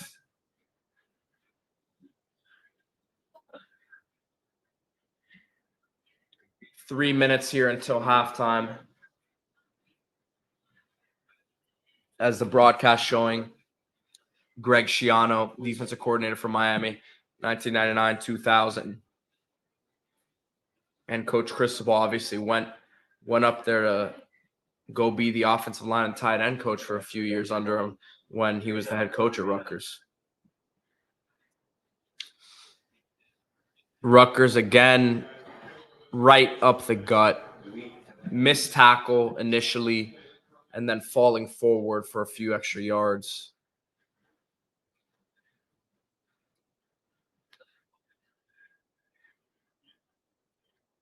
Another one, downhill running game. I mean, look, this was a Rutgers running attack where Monangai he was a 1,000+ yard rusher, but he wasn't necessarily a guy that you would expect to have the opportunity to run for as he has right now. He's up to almost 70 yards on the ground as we're not even at halftime yet. And then he gets another first down here as he comes out of the backfield, unattended for.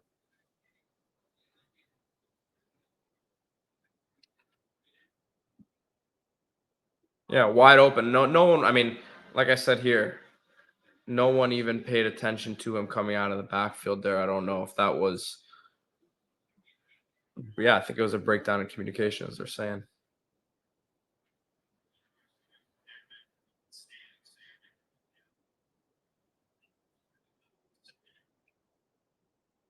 Haven't seen Guidry really send too much heat as he sent something here off the edge. Jaden Davis was blitzing. Nice coverage there. Looked like Daryl Porter Jr., who really has had an awesome season for Miami. Like I said, coming over from West Virginia a couple years ago and flourishing in this Lance Guidry defense.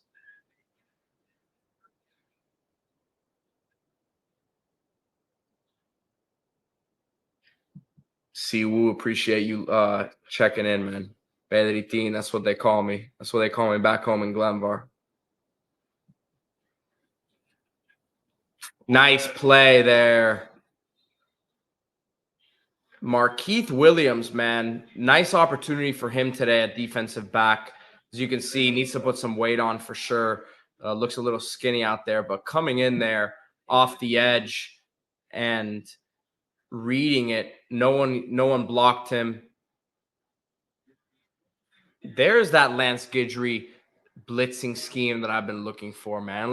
Let's mix it up a little bit. And look, maybe they were trying to let them settle in a little bit, but and he didn't necessarily trust it. But the way that Rutgers has run it right up the gut, I think you gotta throw some different looks at them now here. And again, another blitz here. Markeith Williams coming in there, and that right there was a way different defensive drive. And you guys in the comments, let me know if you agree with me. But it looked like they were, mixing up the fronts there a little bit more, disguising some things. And I will say they were trying to pass the ball there, right? Because it's the end of the half. So that definitely helps.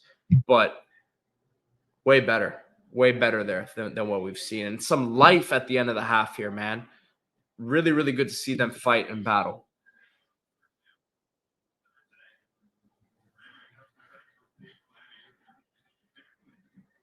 Ray Joseph back there. Nice chance for him today. Get some experience back there as Restrepo had been the guy for most of the season. So let's see, man. Miami, let's see what they do here. Let's see if they trust Jakari. Have some timeouts here.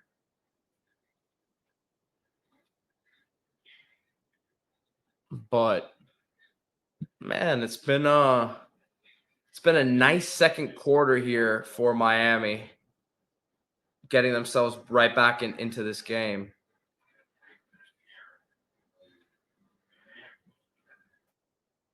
But let's see what we do here.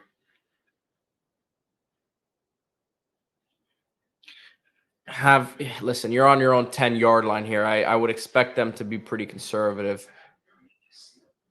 Nice move by Restrepo.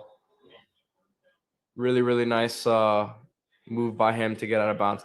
Look, Canes fans, for whatever reason, I think Restrepo has gotten heat because TVD threw him the ball so much. But he's a baller. He's an absolute baller. He's a guy that makes any team he's on better, without a doubt.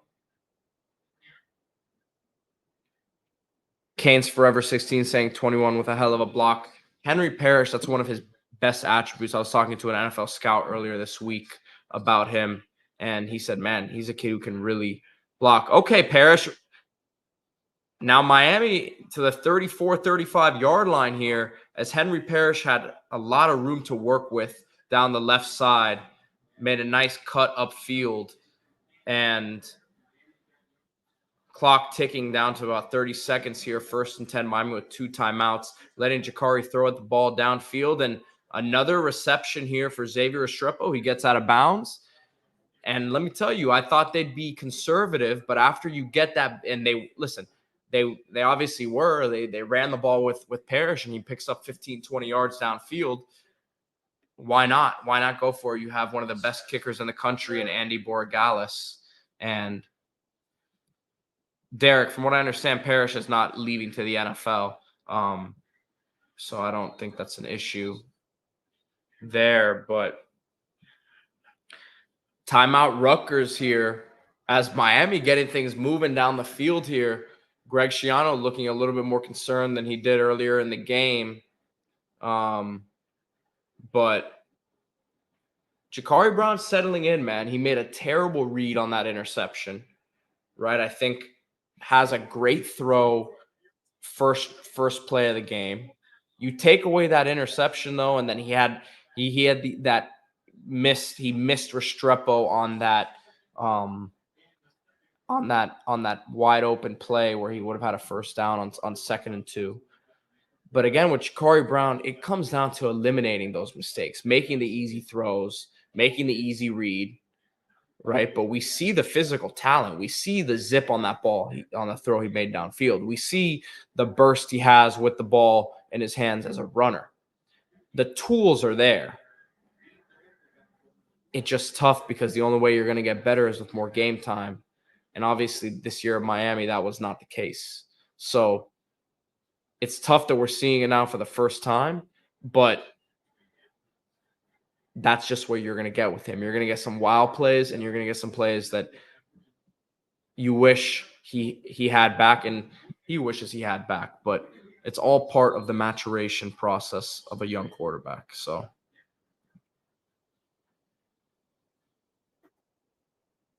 I agree with you, T-Love. The Miami's not the place to develop, and I think that's why he's going to have a decision to make here after the season. Here, yeah, Restrepo, as the announcer says, he's eating. Another flag. Looks like another late hit here, and this is very unlike a Greg Schiano coach team. Let's get some of these people back in the chat that said the game was over, that said there'd be a shutout. The Canes are battling, man. You got to really appreciate this effort right now from them.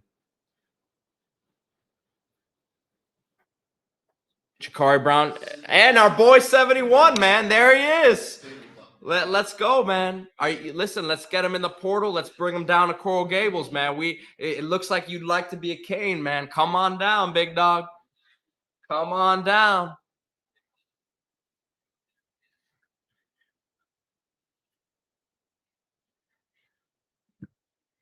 He's got 55 yards.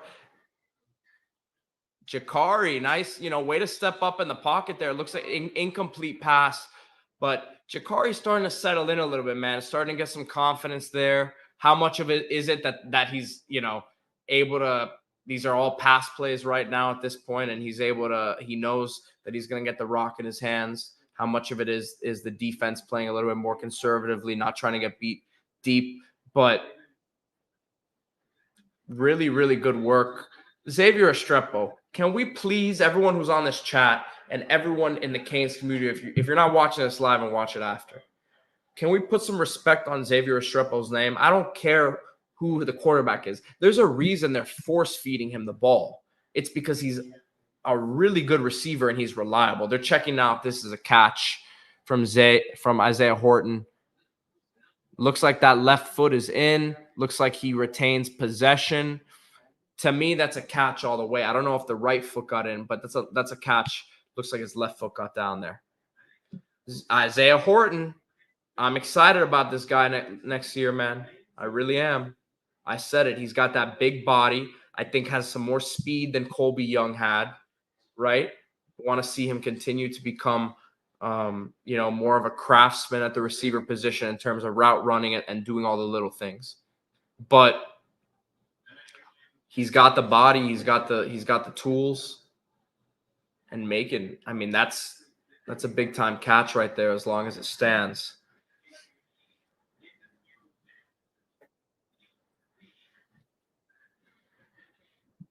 Ralph, man, I appreciate you. I appreciate the comment here. Listen, you may not remember, I used to call games back when I was in school at WVUM. So you never know, man. Definitely going to be hitting more of the media side of things this next year. I hope you guys are enjoying listening along right now. I had no plan for this. I just wanted to come on here and watch the game like I normally do. Like I said, I'm here with some of my buddies watching the game, and nothing too crazy has happened for me to react in a crazy way. But you might get some of that with me as we continue to do these as well. There's not too much on the line here. I'm sorry for Canes Cats Heat 305. I know you don't want me to say it's a meaningless game, but I'm watching with excitement here, looking for certain guys. And that is a catch, as it was initially ruled an incompletion. Isaiah Horton gets his foot down there, retained possession.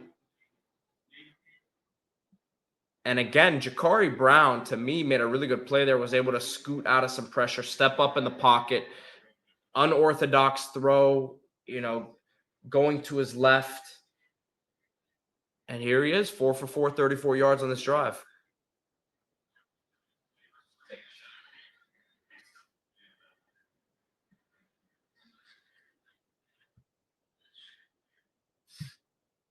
"17 seconds left in the half here. Expect them to take a shot or two to the end zone." Jakari Brown, nice. Hold on to the football, young fella. Nice job by him holding on to it there. And by the way, just notice Matthew McCoy is in the game, everybody. We saw Luke Cristobal was playing that left guard spot earlier in the game. McCoy is in here. I don't know if that change happened on this possession or the previous possession, but nice job by Jakari Brown there. Able to get upfield. Big wheeze. I agree with you, man. Got to protect that ball. It looked dicey there for a second, man.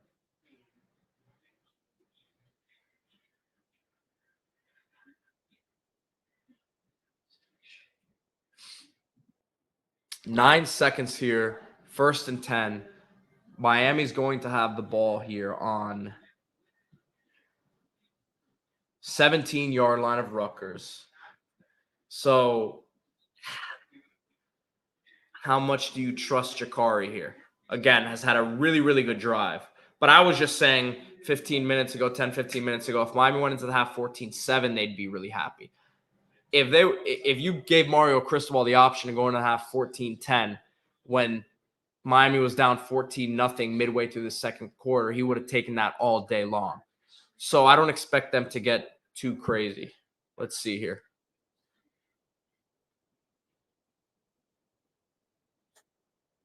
And they're throwing it. Jakari to the end zone. That looks like a touchdown. Xavier Restrepo. Put some respect on his name. What a throw by Jakari Brown. Back shoulder throw. Adjustment by Restrepo as he's falling to the ground. And the Miami Hurricanes have an opportunity now. 7 plays, 90 yards. Listen, this is why the live stuff's fun. When they had the ball on their own 10-yard line, what did I say? I don't know how aggressive they're going to try to get here. As what you're gonna trust let's see how they trust Jakari or not. Let's see if this is a touchdown. They called it a touchdown on the field. It looked like the play earlier in the game where his butt fell out of bounds, but he had the foot in. Heck of a throw. Xavier Estrepo, man. If he was considering transferring to Wisconsin with TVD, incomplete. Oh no. All the calls had gone Miami's way. It just had to be overturned, right? Man, what a way that would have been to end the half. Let me look at this again. Let's see here.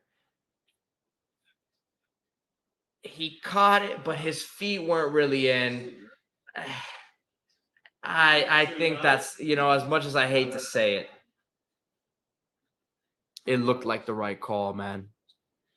It looked like the right call. He did not have his feet in. He got his backside down.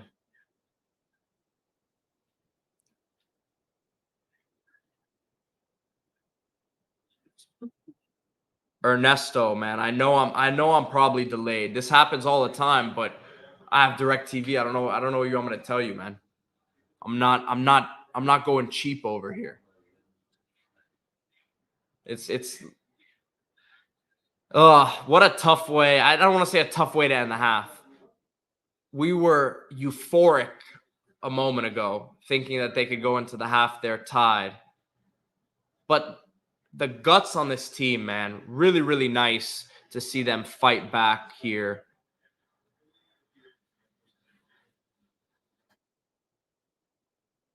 As Borregales, opportunity to make it 14-10. And he knocks it home. So the Canes going into the second half here, 14-10 at halftime. Way to battle back, Canes. Ja'Cory Brown, awesome drive there. Henry Parrish, can't forget about that long run that he had earlier in that drive. The defense looked soft on that first drive, but came back and battled. Didn't look great on that other drive, but had a couple really good, plays there by Ruben Bain. And I will be back here for the second half. I'm going to leave the stream running right here. Take a little break here. I will be back at the start of the third quarter. CanesInSight Live, Pinstripe Bowl watch along. Appreciate everyone for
All right, Canes fans, I'm back here as we're going to get this second half started pretty quickly. And man, it's interesting first half here as the Canes go down 14-0, and then they battle back now down 14-10. Had a chance there to tie it at the end of the first half, which kind of came out of nowhere as Miami started that drive on their own 10-yard line. Jakari Brown did a nice job moving the guys downfield.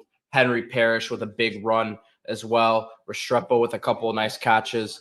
Isaiah Horton, but ultimately not able to get the touchdown there as they called Restrepo out of bounds. And Borregales finishes it off there with the field goal kick. But the Canes have some momentum here moving forward into the second half, and hopefully they can finish this game off strong. Would be really, really cool to see them finish the year off with a win with Jakari at quarterback, and obviously he's had a big part to play in it early on. Missed a couple throws, missed a throw to Restrepo, and then had a really bad decision on the interception. But overall, you got to be pleased with how he bounced back, has stuck in the pocket, made some plays with his feet as well. But yeah, appreciate everyone for coming on in the first half that was on, and hopefully we get some people back on here as we start the second half. Cribby, the legend from CanesInSight, appreciate you hopping on the stream here. If you have any exclusives to drop, let me know.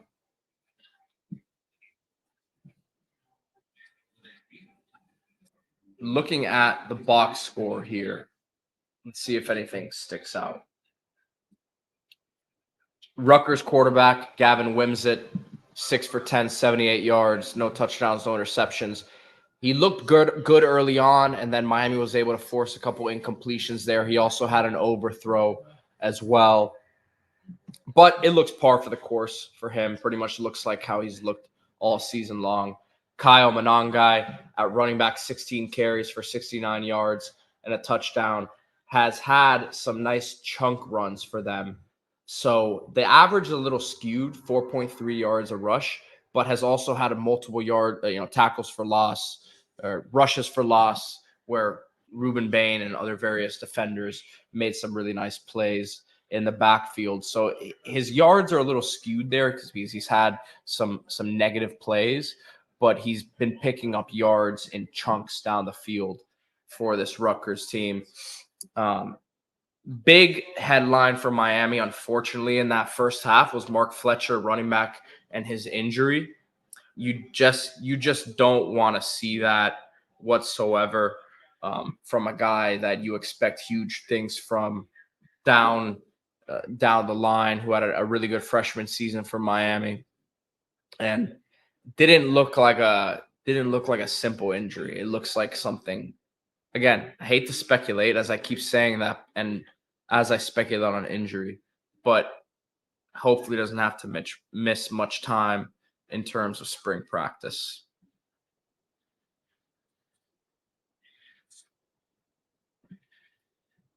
So, time of possession, which we mentioned in the live show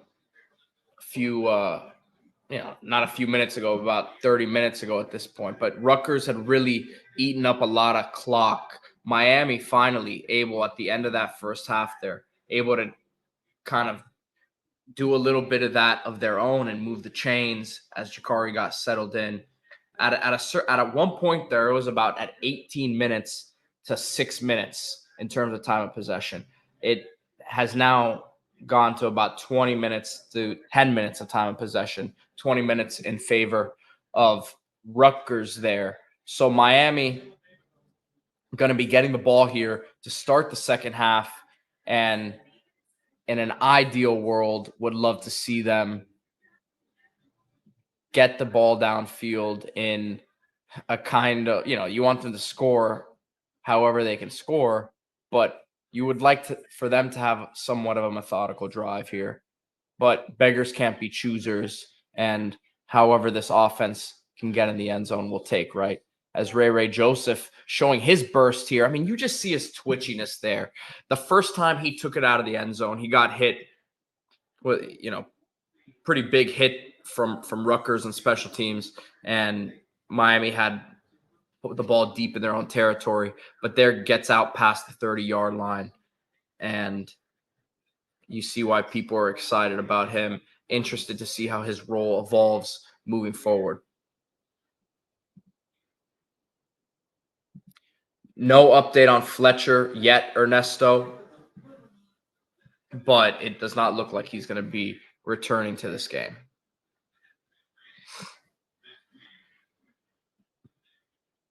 Miami lines up in the pistol to start the second half here. Henry Parrish gets about 4 yards. As Lou Cristobal back in the game here for Miami.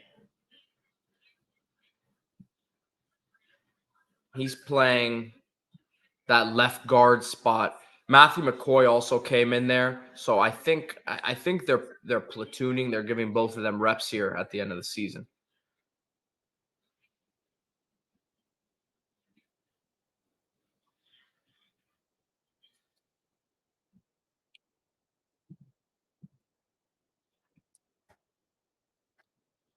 Jakari Brown runs to the outside. They're going to have a third down for Miami here.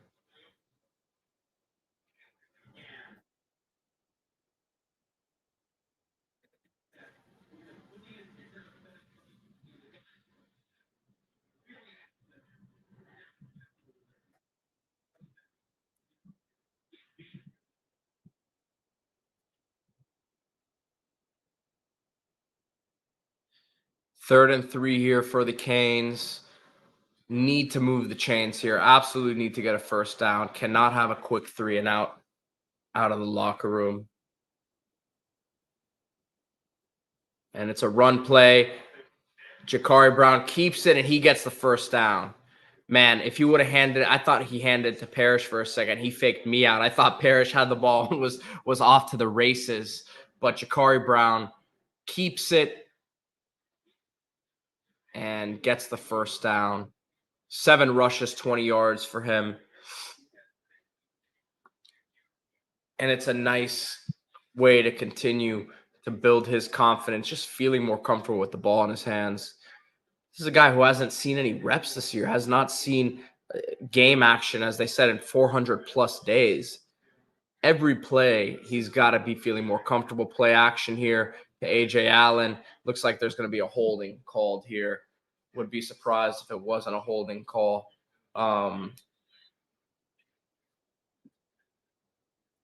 Looks like Riley Williams caught the ball. He wasn't even on screen for a second. I was wondering why it looked like the players were still. Let's see what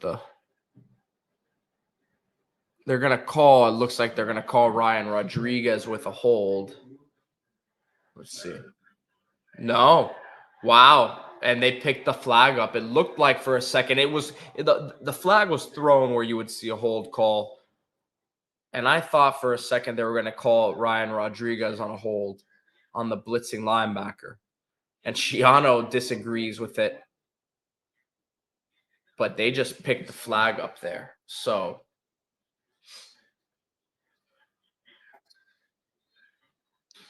the old ball coach, Shannon Dawson, dialing it up. And Miami, their best player offensively has been the yellow flag because Rutgers just keeps matriculating Miami down the field with their mistakes. Nice play there as Jacoby George gets it. Comes in motion across the formation. Nice little jet pass there from Jakari Brown. And that's going to be stats for Jakari as well. That's going to be a pass play for him, I believe.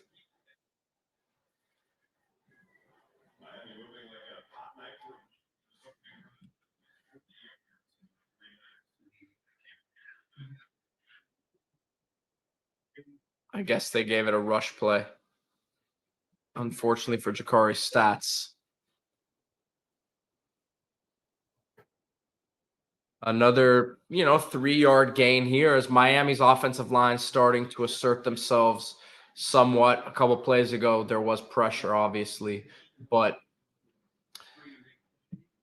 you got to understand this is you're losing your center, you're losing a Javion Cohen who's going to be an NFL draft pick, and the center is the guy who sets the tempo, makes the calls. Ryan Rodriguez, got to give him credit for stepping in here and understanding that Miami's bringing in another center who is probably going to be a starter next year. As Henry Parrish gets the ball and he goes up the middle and he gets about 15, 16 yards there. And there's going to be a flag on the play here. Let's see what the call is.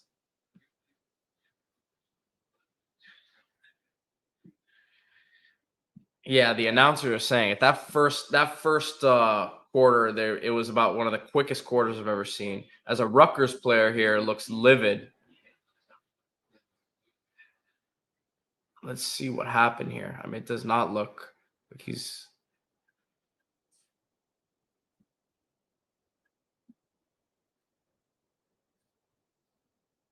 Personal foul on Miami on, it looked like Jacoby George again, and this is just, you can't have this. This is his second one today, and he hit him.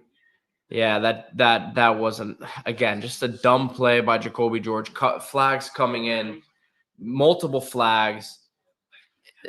That was not and here Coach Cooney has been his psychologist on the sidelines all season long, and he's already looking at him like what'd you do now? And this is just unfortunate, just a boneheaded, a play where frustration comes out. We've seen this time and time again happen multiple times this year for Jacoby George.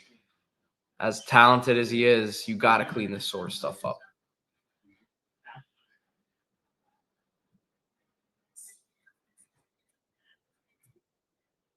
Yeah, and I'm getting text messages left and right about it from people I know who follow the team. I mean, it's you're costing your team games. You really are. Just like we've seen on the other side with Rutgers, right? Absolutely costing your team points in games.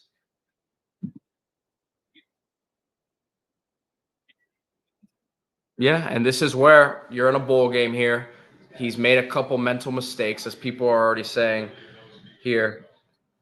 Let's get some other guys opportunities. Let's get some of these young guys in the mix if he's going to keep being a liability like that to the team.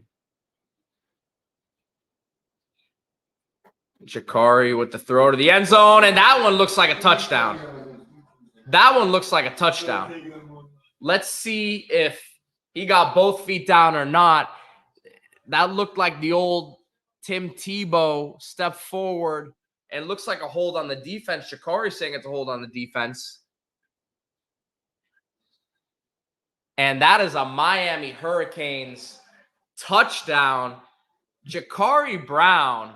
And look, my guy with the Jalen Brunson Knicks jersey out there throwing the U up. You got to love it, man. What a play here. What a route to the outside there by Restrepo. And he got, and that's good in the NFL. That's good in the NFL. Restrepo auditioning for the next level already. You got to love it. What a toe tap from, again, a guy who Miami needs to get back here, man. I mean, that's good in the NFL right there. Jakari Brown, man, nice throw. It looked like for a second he hesitated, but he threw the ball exactly where it needed to be thrown. And he's letting that thing fly downfield, man. Shannon Dawson, let's go, man. Let's get these comments going again, man. Shannon Dawson, there was some hate for him early on today, but as Jakari Brown settled in here, the offense looks way, way better. And I think got to give Jakari credit. But Shannon Dawson, we can't just talk bad about him when the offense isn't going well. We got to give him some credit when things are going well as well. Yeah, Martin, I agree with you. Ryan Rodriguez doing a heck of a job at the center position right now. Like I said, that offensive line really seems like they've settled in early on. Rutgers was able to create some pressure, and the run game was kind of non-existent. But as they've continued to get more comfortable with each other as a group, things have gotten way better.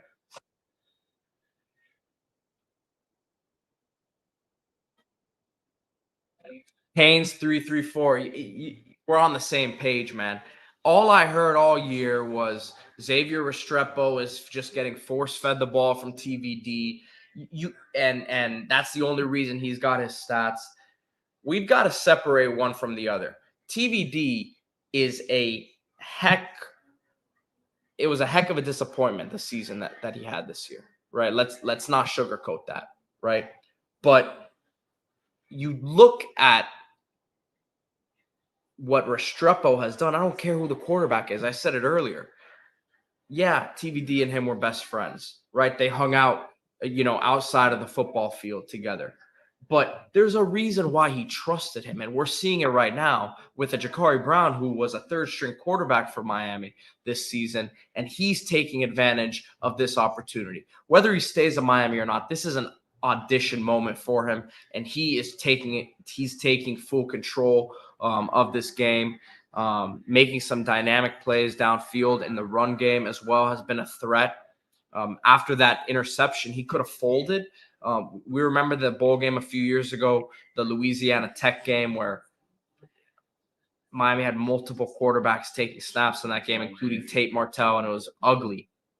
But this has been a nice comeback, a nice bounce back performance. Let's see if we can finish this thing off here. But really have to be excited about how this game has played out. Martin, you keep making good points here. Very impressive drive. Rutgers defense just got overpowered. I said it multiple times earlier in the first half there. I was worried about Miami's defense wearing down. Obviously, 20 minutes of possession for Rutgers in the first half is not what you want. But as this game wears on now, it looks more and more like Miami not only has the momentum, but is imposing their will physically as that offensive line gets more comfortable. And then as the defense and the defensive line, but as Guidry, as we saw to end that first half, did a good job mixing things up with the fronts, bringing more pressure from different angles. And here we go now. Let's see what happens here in Rutgers' first possession of the third quarter.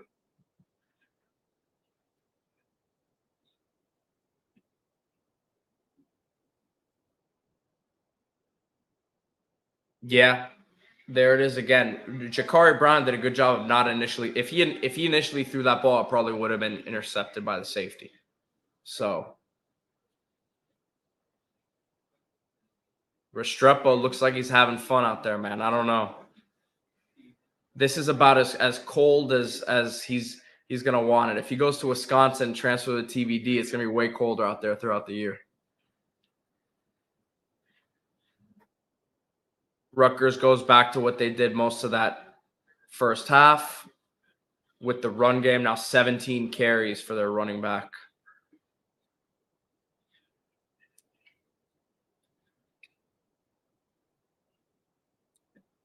No Smoke says that play was designed for Chris Johnson, pop pass. He was tackled by the safety. And that's why you saw Ja'Cory kind of, hesitate for a second there. The play broke down. Really good job by him of recognizing it and then going to his second or third read. I don't know what read Restrepo would have been there, but really good job by him to stay alert, stay aware.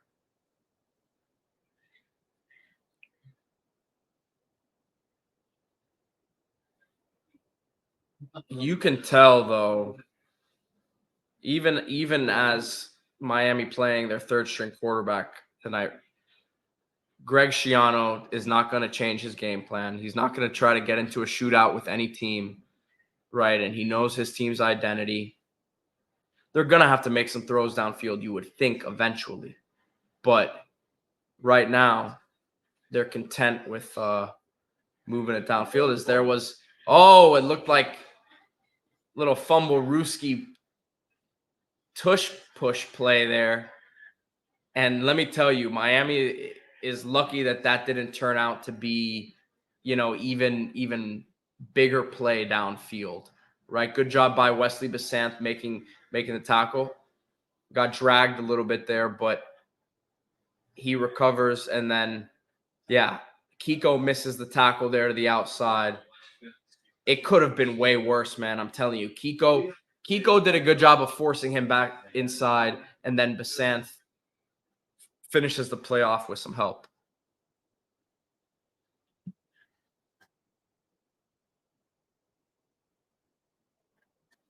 Good pressure there brought by Miami, and that's going to be an incompletion.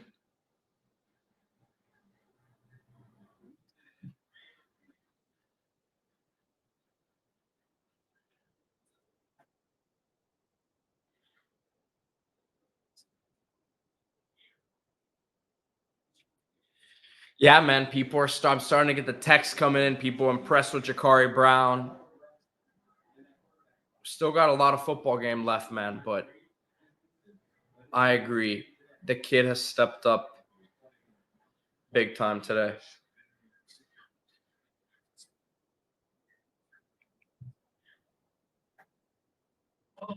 Throw downfield here for Rutgers, and that's going to be out of reach. Good coverage downfield by Porter and Couch. And it's going to be a 3rd and 10 here. Keontra Smith with some good pressure there. Ernesto agreed, man. This is, this has not been an explosive passing attack from Rutgers. Derek, I agree with you on your comment here about Jakari Brown.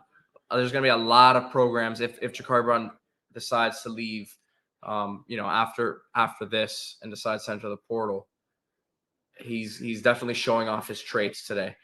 And they dump it down here. It's going to be short of the first down. Would imagine Rutgers is going to try to punt this one away. And some real momentum building here for the Canes. Someone made the comment earlier about Lance Guidry and the adjustments he makes, that it's been a huge strength of his all season long. First half, that first drive was ugly. Then a couple drives later, they did the same thing, went right down in Miami. But they have come out now in the second half on that first drive, and adjustments have been made clearly from what we saw early on in this ball game. That, to me, is the sign of a good coach. Ooh, and Ray Joseph picks it up there. It looked like, he was worried that ball was going to roll down to the 1 or 2 yard line. Kind of dicey, but again, these are the moments that he needed. This was Restrepo's role for most of the season, so it's nice to see him get these live reps. This is what is meaningful about these bowl games.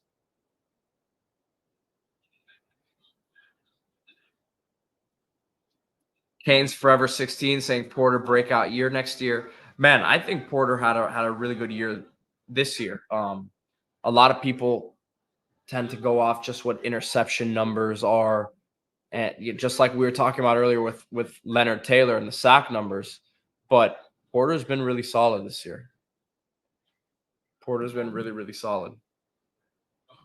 Yeah, no smoke. You're saying the same thing. I mean, he broke out this year. To me, and I've said it a couple times in this broadcast, they didn't have a great year the year before this, right, in Mario's first year for whatever reason, but has flourished in this Guidry system and has really been trusted by Lance Guidry to lock things up on the outside. And I'm going to just keep showing the love here for Daryl Porter. Our guy Steve-O, 365 Canes Football, has been on that train all season long, and just basically saying, like, he needs a lot more respect than he's been getting at that position, right? Shout out to Daryl Porter Sr. Always shows love on the CanesInSight Instagram, man. Liking the posts and all that. Remember to like this video and subscribe to the channel. I haven't said that one time today. D-Money is going to kill me. Like this video, subscribe to the channel, and everywhere else you can get your CanesInSight podcast. Of course, this is a live show, but D-Money and I do our recorded show every week. I do my live show every Thursday night. Normally, off season things get a little tricky, right? Because there's not always things to talk about. So we'll definitely be dropping content as the news happens, but I'm going to try to stay consistent as I can with those live shows on Thursday nights. And then basketball season is here. You know, I do as much coverage as anybody on the basketball side when it comes to the Canes. Hopefully finish out this year strong. We're getting into the thick of ACC schedule now coming up in January. Couple tough losses to Kentucky and Colorado this year, but Coach L's teams always get better and tend to peak at the right time in February, March. And that's where this program's at now. The regular season is, you know, not the most important things. We get ready for March and April because trying to make deep tournament runs.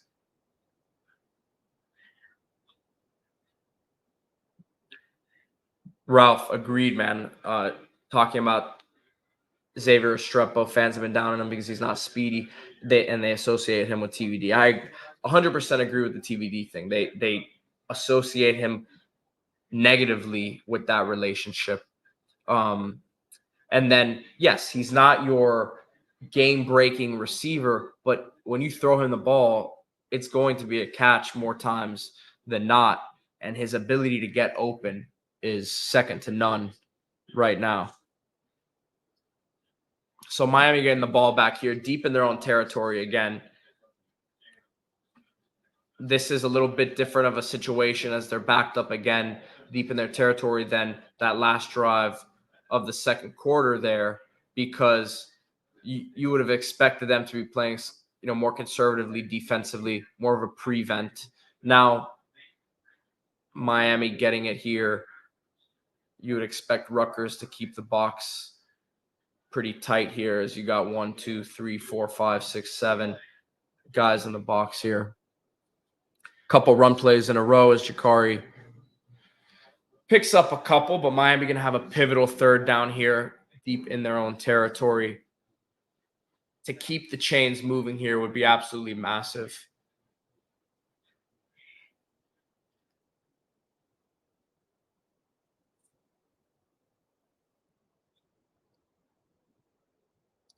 Third down and 6.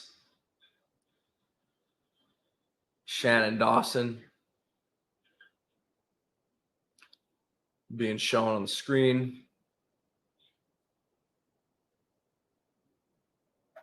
Parrish motions out, pass to him, and he's going to be stopped after a gain of a yard or two. And look, everyone here saying they don't like the play call. Really good job by the Rutgers. Really good job by the Rutgers linebacker getting out there and making the play in space. Big wheeze. It looked like the Rutgers linebacker Toure just got out there and made a heck of a play. You know, so yes, a downfield throw is what everyone likes in hindsight, but a downfield throw leading to a big issue is that is a block punt, and that is going to be a touchdown recovered for Rutgers.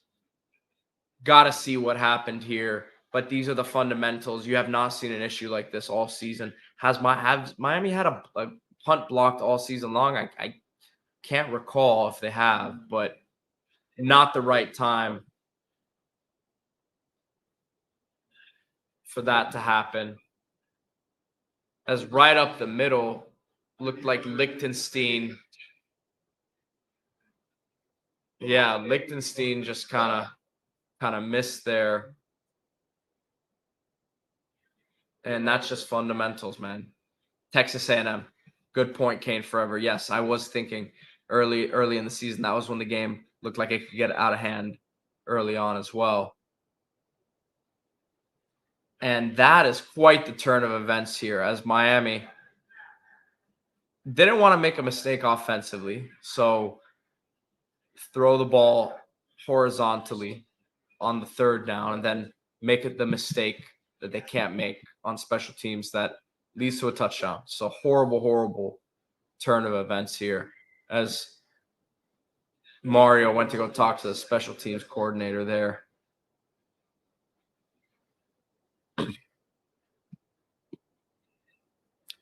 Yeah, I don't know what happened there with that wedge as they're talking about on the broadcast, but not a pretty turn of events there whatsoever. Man, that's not sound football. Yeah, at all.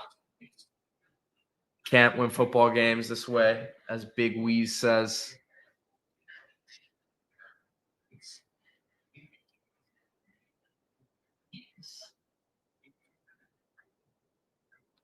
Martin Dubé saying next time we have a third down, let's go to Restrepo. Yeah, he's been Mr. Reliable on third downs. That's for sure.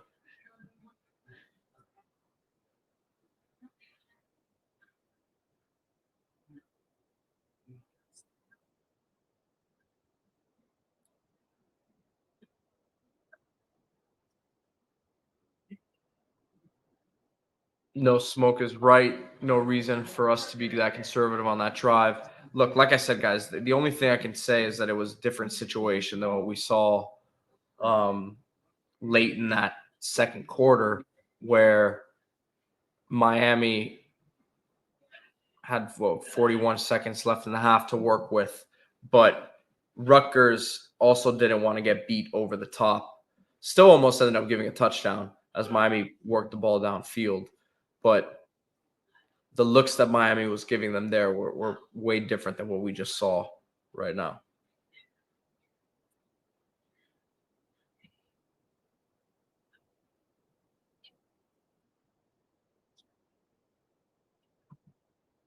I agree, Big Weez. There's been missed opportunities for Miami as the first play of the game. Nice throw downfield by Jakari Brown. Could have been, if not a touchdown, at least a big play downfield for 40 plus yards. X was out of bounds by inches, but that wasn't an easy play. I wouldn't say X. That was still a tough catch to make as he had to, he was turning his body and it was close, but not a super easy catch to make. And then let's remember the penalties on the other side have also kept Miami afloat at times as well. So it goes both ways here. Miami's been gifted some things too in this game.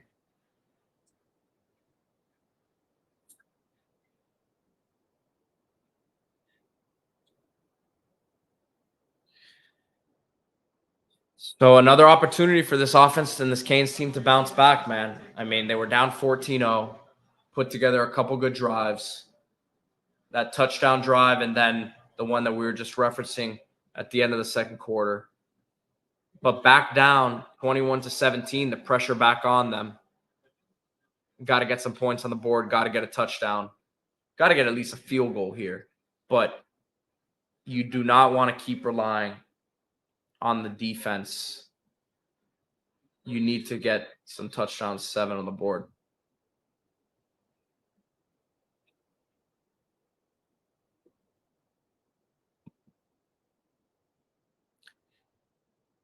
Yeah, just as they're showing the replay here of the block, it was just poorly executed.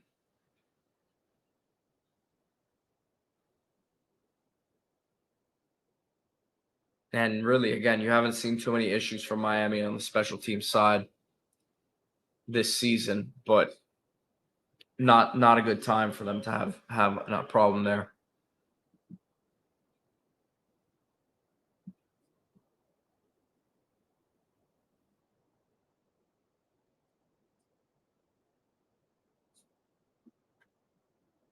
Jakari Brown run up the middle. Takes a big hit there.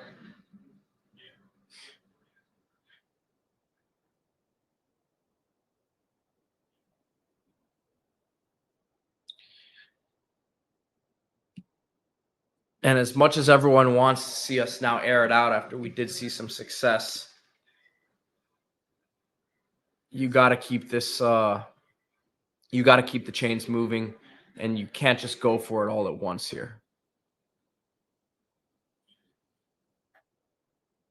AJ Allen in the backfield as Restrepo comes in motion. Nice play to Restrepo there as he's going to get upfield, and looks like there's a penalty. Looks like it's going to be on Miami. I don't know if it's on Inez Cooper here. And don't tell me it's another one on Jacoby George.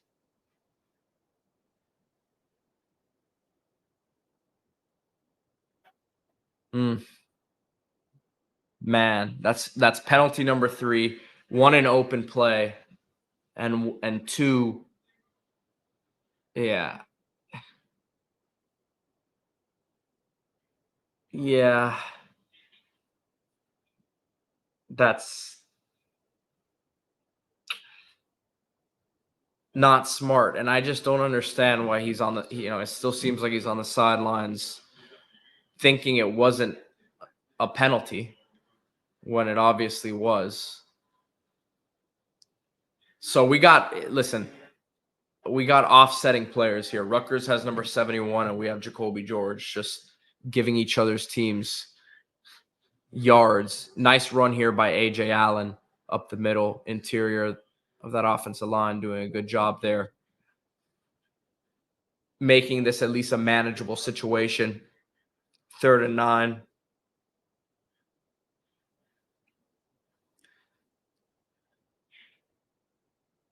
Henry Parrish, 10 rushes, 49 yards in the game right now. Picked up a big chunk of that on that run he had late in the second quarter. 3rd and 9.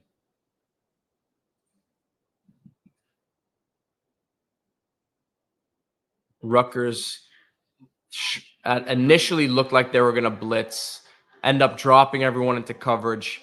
They go with the 3-man rush, and it was a coverage sack because no one was open downfield. At least Jakari Brown didn't think anyone was open. Does not pull the trigger on a throw, and he gets sacked. I think from what they showed pre-snap to what happened during the play, kind of threw the play off a little bit from Jakari's point of view. And another punt here as needs to be executed better than last time. Let's see what we got here.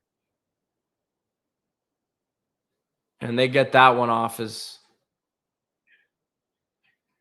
a short punt that rolls out nicely for Miami.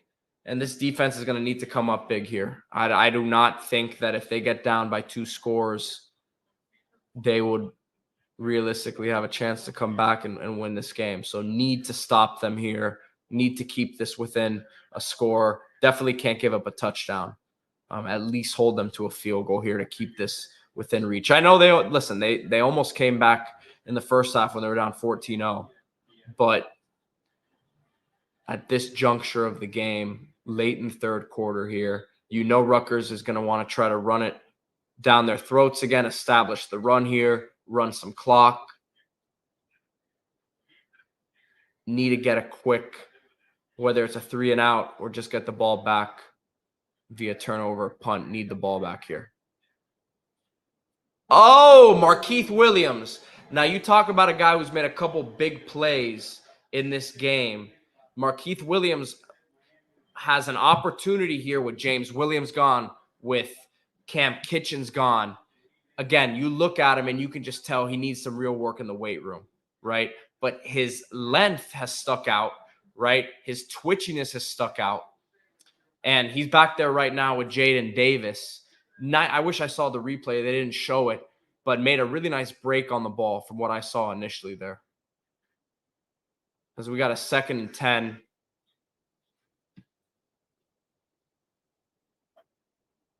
Rutgers runs it there, and they pick up 4 or 5 yards. Nice play for them on 2nd down to, again, get into a manageable 3rd down situation here.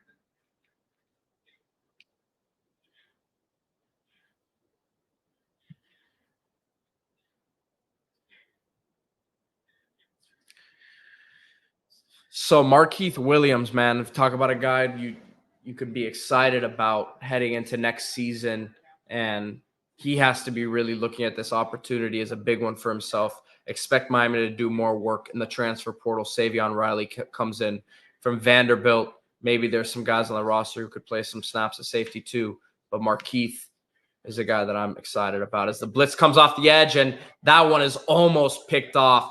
But Miami gets exactly what we said we needed here. A quick 3 and out.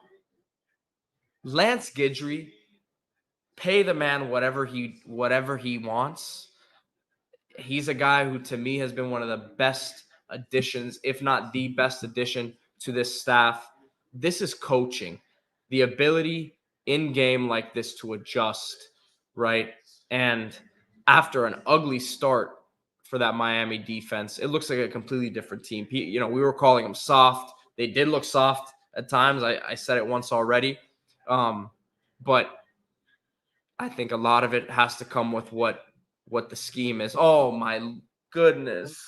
Another flag, and this one's going to be, it looks like a running into the kicker or a roughing the kicker.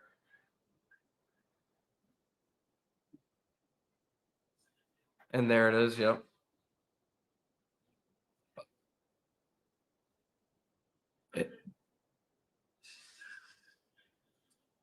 Well, Miami is going to keep the ball. That's Bobby Washington making a play. I've said it all year. I wanted to see him on special teams. That was not a smart play. That was really stupid. At least Miami keeps the ball, but you had the ball at the 30-yard line, pretty good field position. Now you're going halfway back.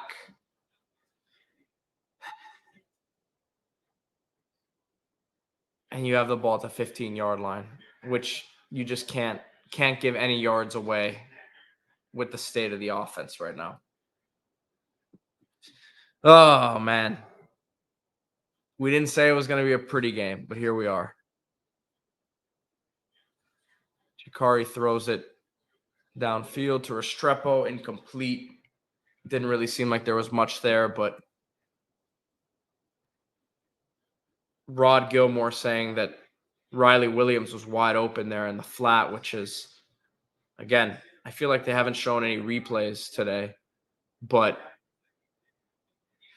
those are the easy plays, the easy throws you have to make, easy decisions you have to make, as X was in triple coverage there.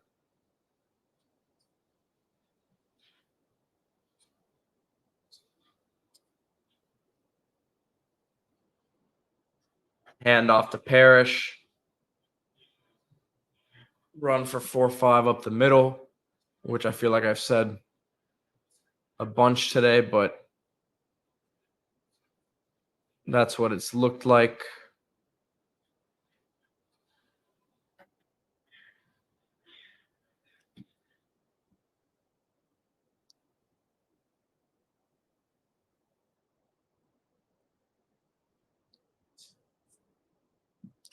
Third and 6 as this third quarter is winding down here. Miami down 21-17.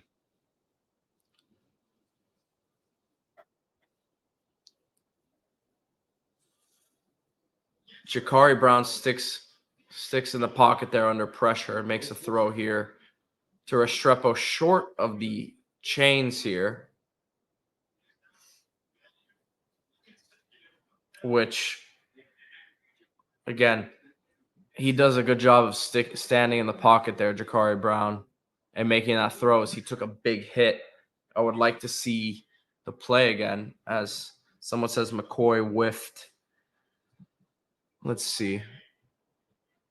Miami going to have a 4th and 2 here heading into the fourth quarter.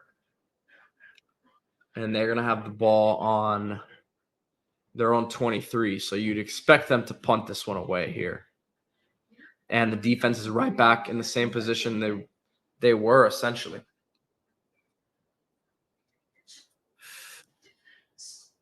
Martin, Dubé, agreed 100%. Two stupid penalties set us back and what could have been easy drives.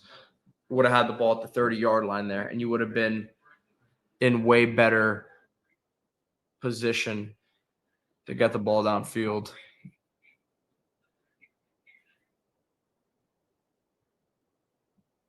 Yeah, T-Love, I agree. If not for the penalty, we might go for it. If you have this play from the 38, 39-yard line, you might say go for it, but I don't know. I think he might still trust the defense in that situation. Or, yeah, it wouldn't have been from the 38, 39-yard line. It would have been probably from the – yeah, it was a 15-yard penalty, so would have been around midfield. I agree. Canes Forever 16 with the comments. Stunts killing the O-line. You can tell this group hasn't worked together. It's not so much even about the physical. It's the communication between them, right? So when these guys are switching off on these stunts, there has to be trust that the next guy is going to understand that he's getting another guy he's got to block. And then the guy who's sending him over there and trusting that the other guy is going to be ready. There's a lot of nonverbal cues that go on here, and it happens so fast that when you haven't played together, it's hard for them to have that synergy. So they have gotten more comfortable throughout the game, but definitely not the same unit that we've seen all season long.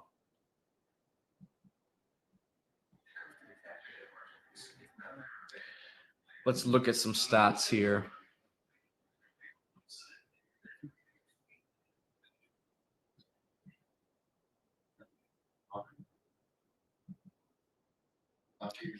Looking at the box score here, at some things that stick out as I have it here on the screen for you all. Rutgers has 82 yards passing. Gavin Wimsatt, 7 for 15, 82 yards. We knew that this was not going to be an explosive passing attack. So credit to the defensive backs for doing their job for the most part. Kyle Monangai, the running back, has had a really good game for Rutgers, averaging over 5 yards. A rush has had, like I said a little while ago, his numbers are skewed a little bit in terms of his average yards per carry because of the yards for loss, but has consistently been a good runner for them all day long. Receiving wise, no one has really stood out for them. And then on Miami's side, Jakari Brown has missed a couple throws today, but overall solid performance from him. The run game after Mark Fletcher got hurt early on, Parrish with 45 yards, and then Restrepo has been the receiving game.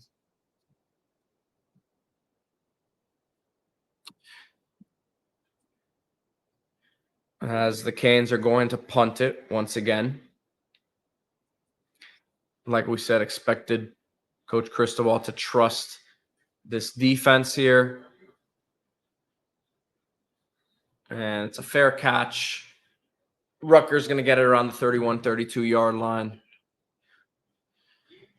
And again, best case scenario is a turnover or quick 3 and out, but cannot give up a touchdown here. You go down 2 scores, and it's an uphill climb. You hold them to at the very least a field goal, and the game is within reach. But best case scenario is getting the ball back, obviously, as quickly as possible here.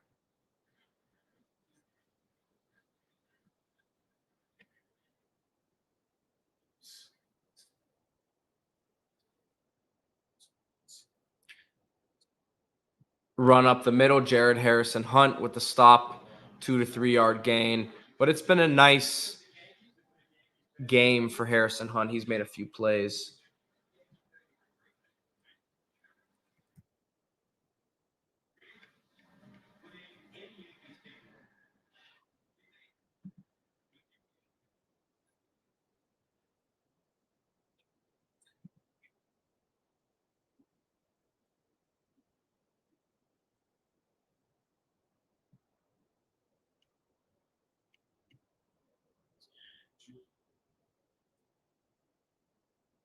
Another run play, and he's hit in the backfield, but not wrapped up, and he's going to reverse field there as it's a big run downfield to about the 50-yard line.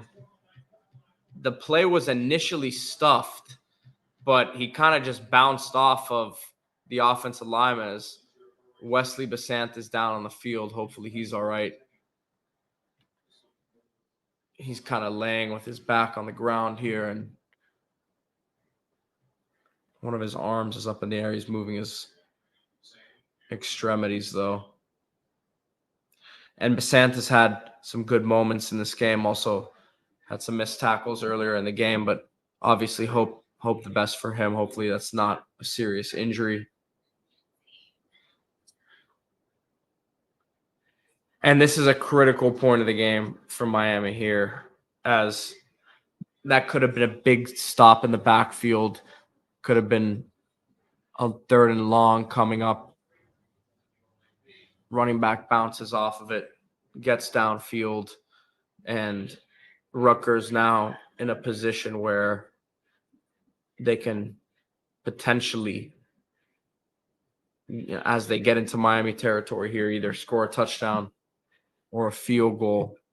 Coach Guidry has made some really good adjustments. This defense has come up big in the second half, but all in all, once Miami gets the ball back, need them to do something with it.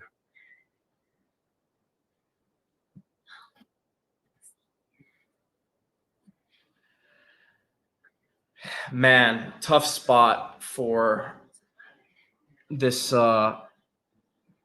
this defense to be in. They've rebounded really well. That block punt for touchdown flipped the momentum back in Rutgers' favor. And here they are. I don't want to say with the season on the line because the season is over, but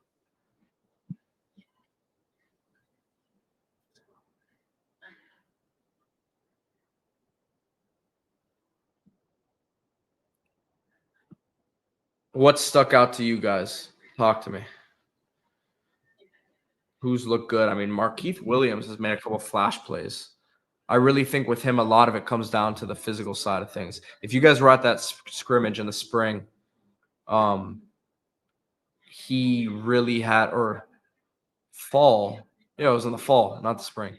The fall scrimmage at Hard Rock, I believe it was Canes Fest. Mark Fletcher ran him over, and you could tell it was going to be hard for him to be a real contributor this year. As we've seen here, the talent's there, the instincts are there, but he's got to get more physical and got to get some good weight on him.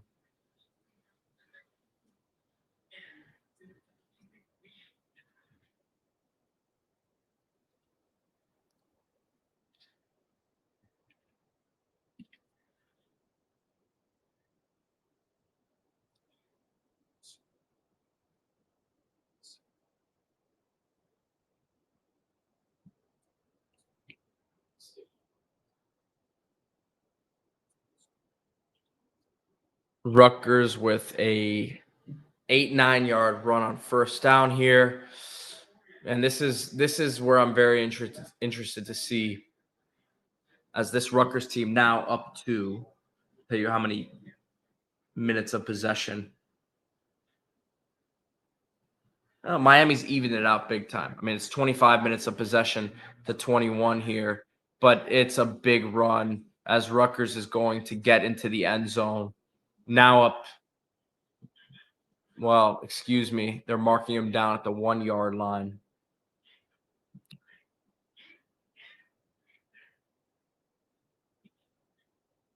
And again, Bain was there trying to make a play, but didn't really get all the way back there. Second play of this series, though, where it looks like Miami has people there and then no one is actually there to wrap up. And now Mononga is up to 160 yards on the ground today. And they're going to challenge this play as well. From the live look, it looked like a touchdown. I have to see it once again on this replay, which they failed to show, but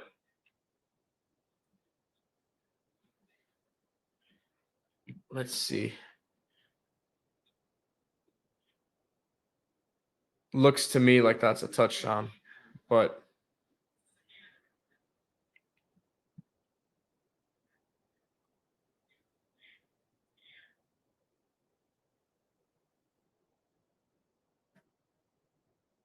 yeah, that looks like a touchdown to me. And they will go up 2 scores with this, which, as I've been saying the last 15, 20 minutes, if they go up 2 scores, I would think this one's just about over, but hope not.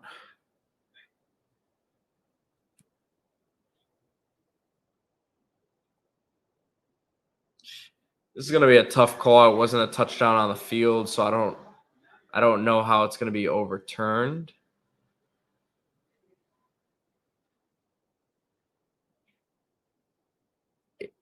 It just, I don't think he stepped out of bounds, so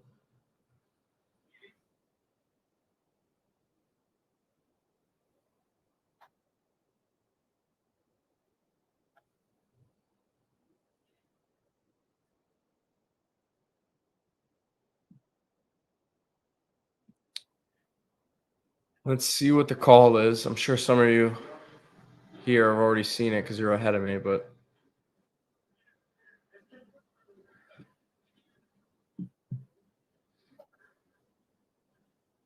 so it's no touchdown.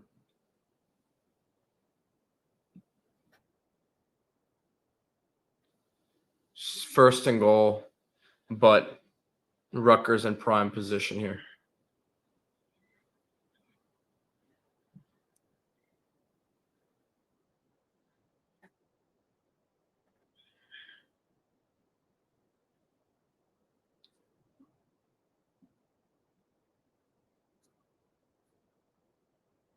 Miami's defended this pretty well today, except the time they hopped off sides.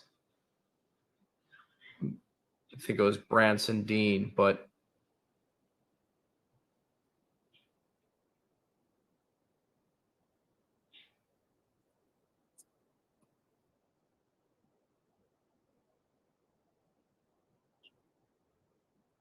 and that is, I don't know.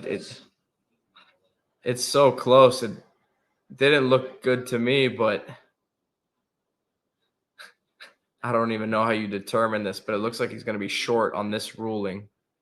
Second down. This, I mean, it's just such a tough play to stop.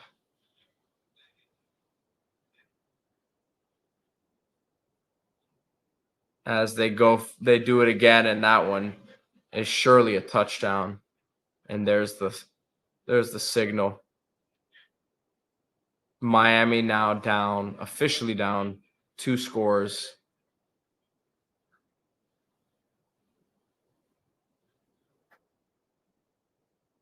(27-17) with an opportunity to go up 11 here.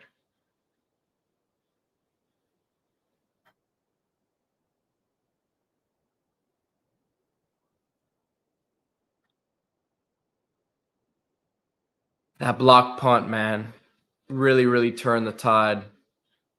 But, defense had a couple opportunities. They made one stop, and then now, as you guys said in the chat, the defense was due to give up some points. Had not given up any points since that first half, as the other touchdown was on the block punt. And Miami's going to get the ball back here with 12 minutes. It is surely over if they do not get any points on this drive. So trending that way. But, man, if they don't get any points on the board here, it's over with. I can say that without a doubt.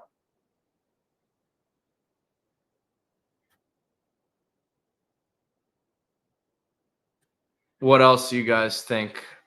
I was talking about Markeith Williams. Any other positives we can take away from this one? I agree. The defensive line has looked small today. Leonard Taylor, man, he's been missing big time for this team. He's been maligned, right? He hasn't been the most loved player because the hype about him going into the season, but they've missed him today in a big, big way.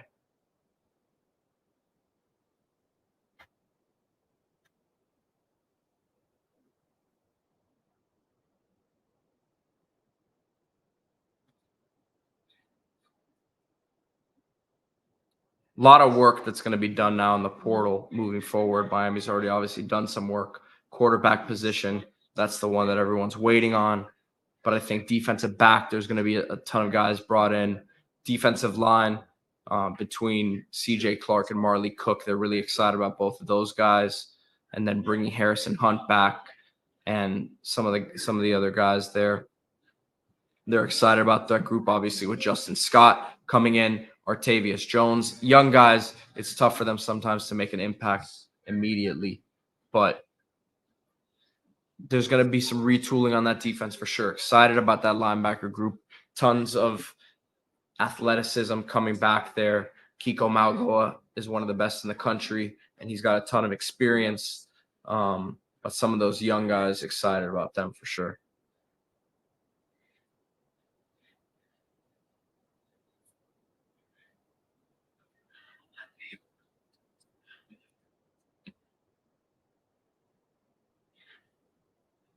CJ Clark from NC State, I would not sleep on him whatsoever. I'm very excited about his potential.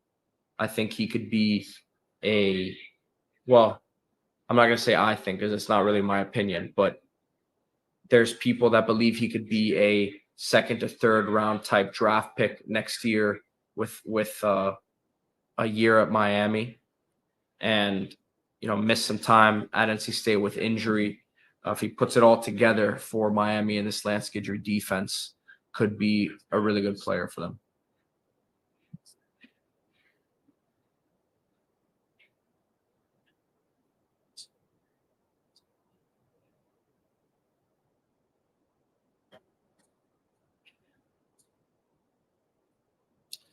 All right, Ray Joseph back there again. A guy that hasn't played a lot of receiver in his career in high school, played a lot of running back actually. So I think was a bit of a learning curve for him this season, but need him to be a factor moving forward.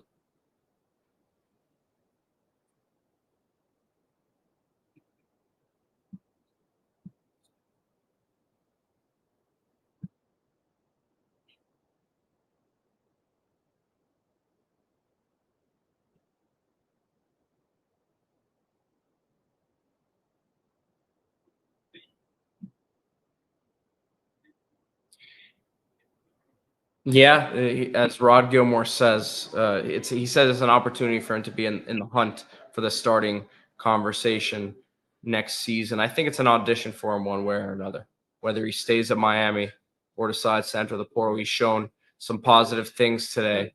But let's see here as first play,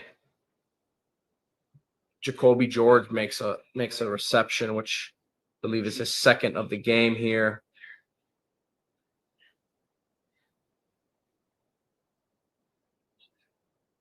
Only his second catch of the day, though.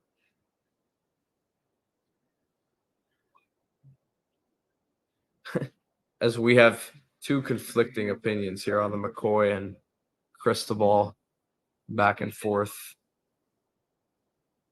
Oh, my goodness. That looked like an incomplete pass. I mean, it was a forward pass. Goodness gracious.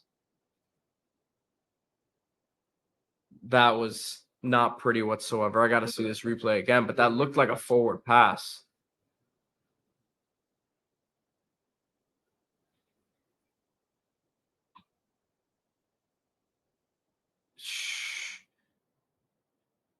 That was, I mean, he had blockers out in front of him, and it was an incomplete. Yeah, they called it incomplete.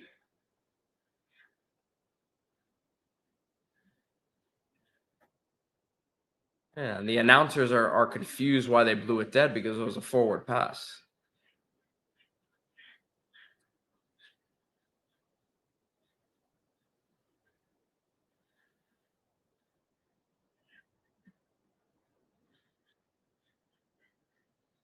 Sheesh.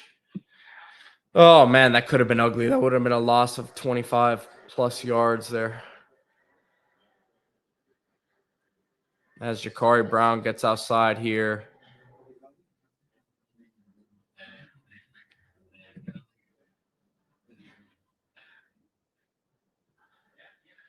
Yeah, man, that as they show the replay here again, he would have been out into the open field and had a real opportunity to make a play. He had a lot of open space in front of him.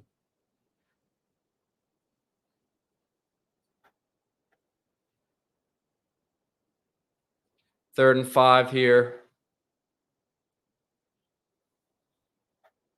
Another big play if Miami wants to keep their hopes alive here in the Bad Boy Mowers Pinstripe Bowl. And it's going to be a run. Looks like a 4th down and short, but you have to expect they're going for it right here.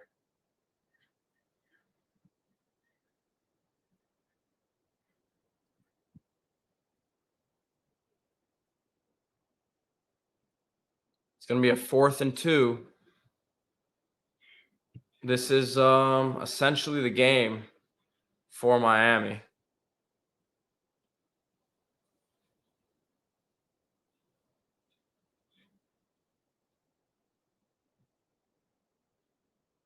Cam McCormick on the field. Riley Williams on the field. And there's going to be a timeout called. And it looks like Rutgers. Well, the announcer said Miami calls timeout, but it looks like Rutgers was actually the one who called the timeout.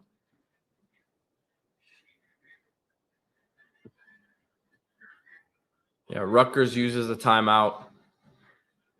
4th and 2 coming for the Canes after the commercial break.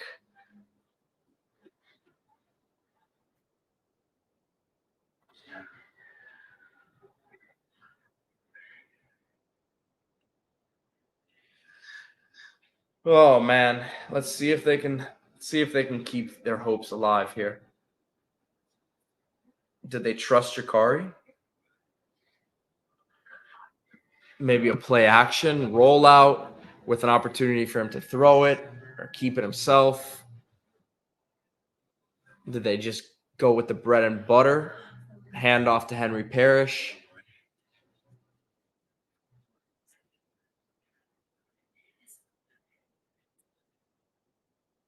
It's going to be very interesting.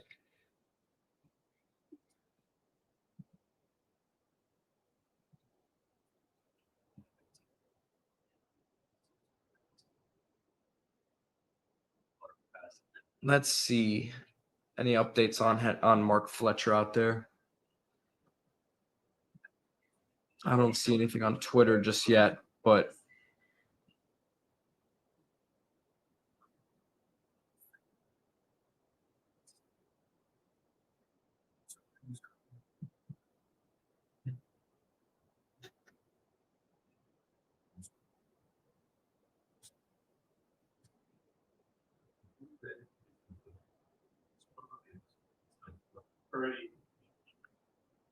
oh man, big play here. 4th and 2, excuse me.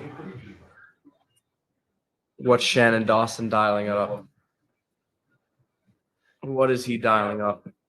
Wish you had Mark Fletcher in this situation. Obviously, he went out earlier this game with an injury.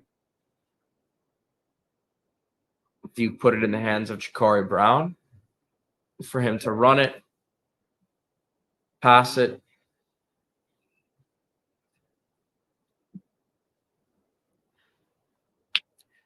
Or you could go with a halfback pass in the snow, the Joe Yearby against Washington State special. One of the great play calls in Canes history. I think that was a James Coley special.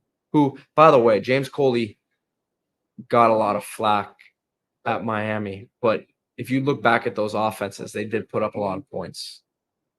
So Coley was a great recruiter and still is a great recruiter, but those offenses were better than people remember.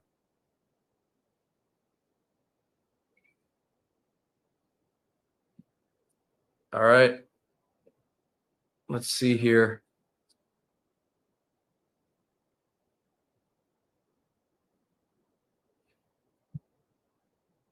Fourth and 2. Miami hands it off and gets stuffed in the backfield. Henry Parrish, nowhere to go. And Deion Jennings, their star linebacker, who is their leading tackler, makes the play in the backfield. Not good. Not good. Yeah, another conservative play call. We've seen that today. The trust has just not been there from the perspective of Miami's offense in Ja'Cory Brown. He's made some good plays downfield, but right there, Rutgers was going to take their chances by selling out on the run. And obviously, you'd expect them now to get really smash mouth right here and try to go run the ball 15 times in a row if they can keep the ball moving. Nice play in the backfield there from Keontra Smith and Kiko Malagoa.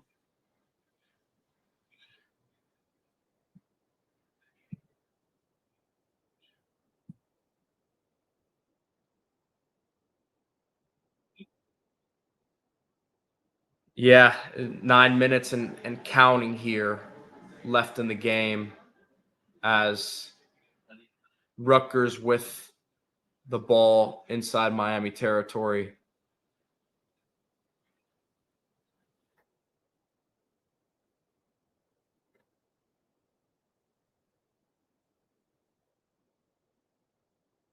And Rutgers, quarterback, that did not look pretty there from the quarterback doing a split, essentially.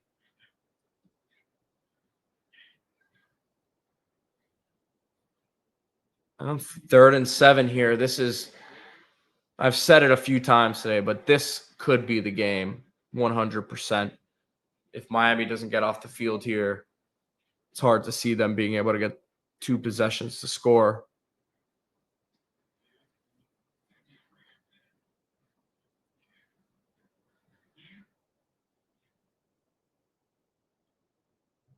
As the defense has had a strong second half overall, other than that touchdown that allowed.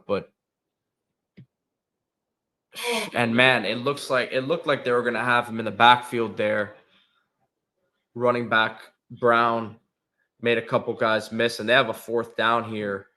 This is a big play, as seems like they're going to go for it, and they do. They go fast, and he's going to get the 1st down, and that will most likely do it for this Canes team.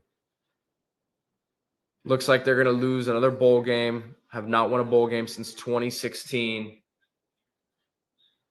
But there's no way, unless the impossible happens, that they are coming back in this one.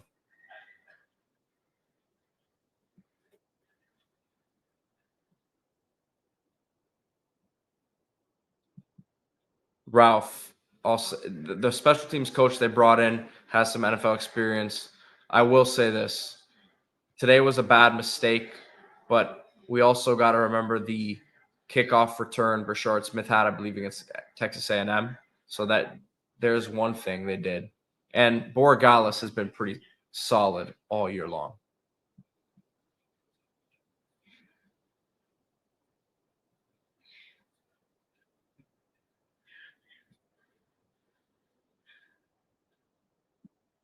Second and 3 now as Rutgers is essentially going to just bleed the clock down here and run for over 200 yards now in this game. So have imposed their will at the line of scrimmage. Manangai is at, let me see how many yards he's at now.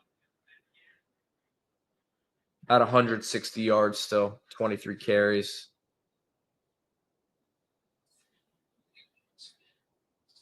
And it's going to be a third down coming up here for Rutgers.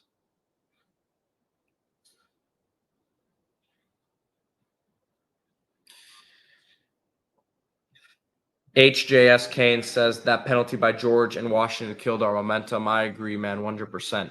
You had three penalties in this game by Jacoby George, and then Bobby Washington had that penalty that it was on the punt play. After the play, Miami retained possession, but would have had the ball at about the 30-yard line, ended up getting it on like the 15-yard line, and that really, really hurt their drive.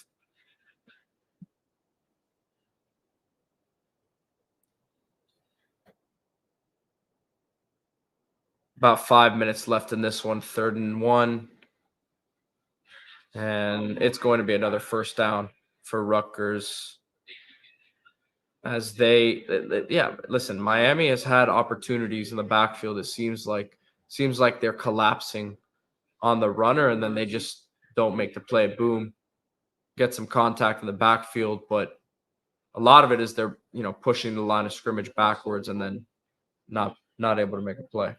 So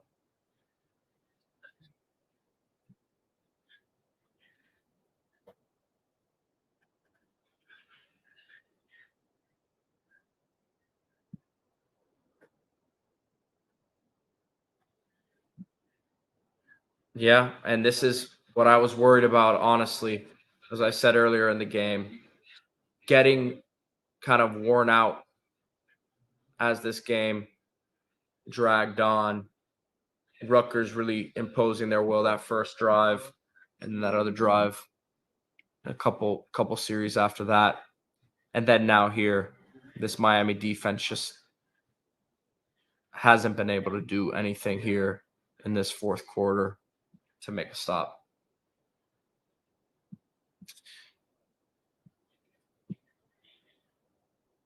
As Mario trying to pump the guys up, but gonna need more than that to get the job done here.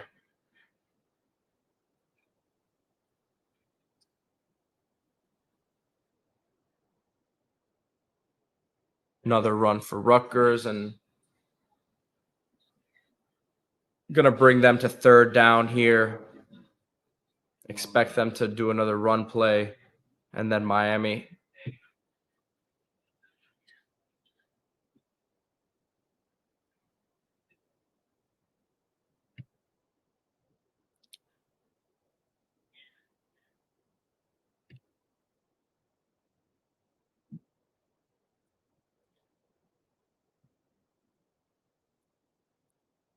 It's been a 9-play, 25-yard drive that's taken almost 7 minutes off the clock. So when you can have a 25-yard drive that takes 7 minutes off the clock, that's a backbreaker near the end of the game here.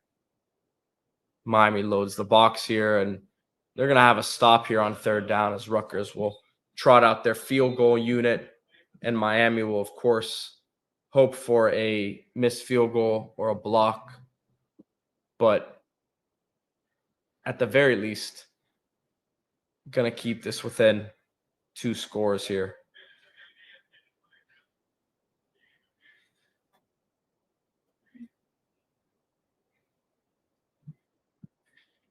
Been a bad second half since some of those mental mistakes, and then the special teams with that mishap.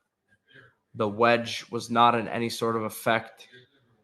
The block punt leads directly to a touchdown. And it's been an ugly time as a Canes fan after that. Was really excited how these guys bounced back after falling down 14-0 initially, but they haven't been able to sustain it.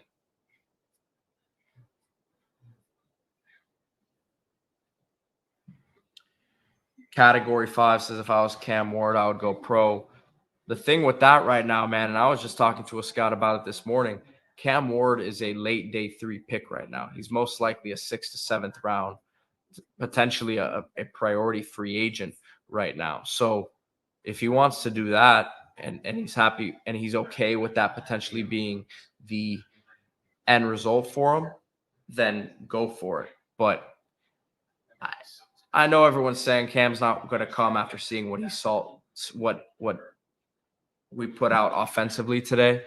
But none of these bowl games, man, are I don't think an accurate it doesn't give you an accurate kind of view of either where things are headed or what the season was like. Yes, you can always take certain things away from it, but these rosters, these teams are completely different, and you're asking them in a couple weeks to basically a lot of pivotal things are way different, right? So this is not a Miami issue. I'm not making excuses for this performance today, but I'm just saying, all in all, you can't make judgments or can't make decisive judgments off of what we see in these bowl games, not just from Miami's side, but from whoever Cam Ward is, considering going to.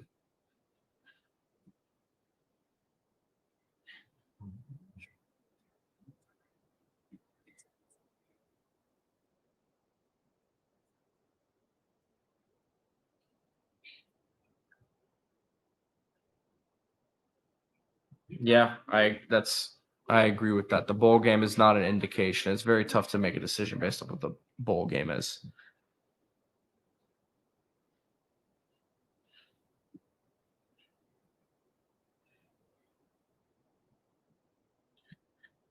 Well, let's see what happens here. It's going to be a 4th down as Rutgers is bringing out the field goal unit.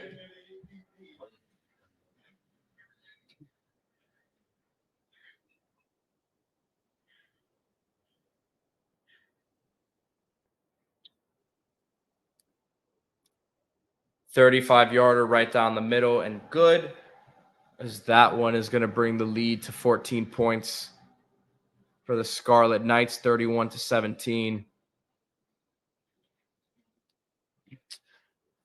Again, this game has probably been wrapped up, about 10, 15 minutes ago, but Miami still has a puncher's chance, you could say, if they get a touchdown here and an onside kick.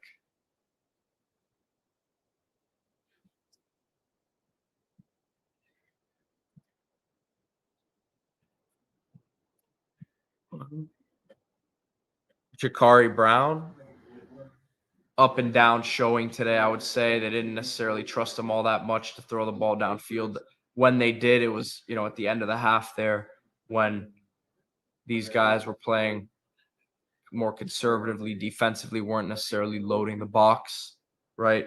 So when he did get the opportunity, made some nice throws, did miss some throws, had a bad read early in the game that led to an interception. But it's tough to put this loss on him, right? So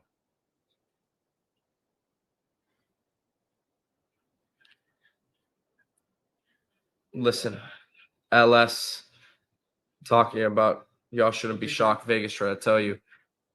That's the crazy thing, is that this game was Miami was underdogs going into this game. So yes, as Canes fans, we're all, looking at it like, how are they losing to Rutgers? But this is a 7-5 Miami team on their 3rd string quarterback, and there's a reason why they were underdogs in this one.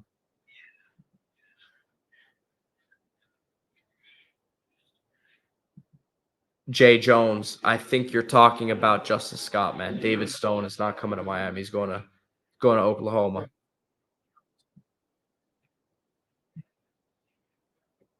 So Jakari Brown comes out here once again with this offense, AJ Allen as well. And you're looking at 34 minutes to 23 minutes in time of possession for Rutgers. as Jakari getting an opportunity to throw the ball downfield here. And again, I already know the comments are going to come in here as Jakari makes a good play. Why didn't we let them throw the ball downfield more? Yes, I would have liked to see them do that as well. But again, this is similar to the defense we saw Rutgers play at the end of the first half. And Jakari's moving up in the pocket, doing a good job. As he gets out of bounds, he gets 8-9 yards. Nice job by him, though, not forcing anything downfield.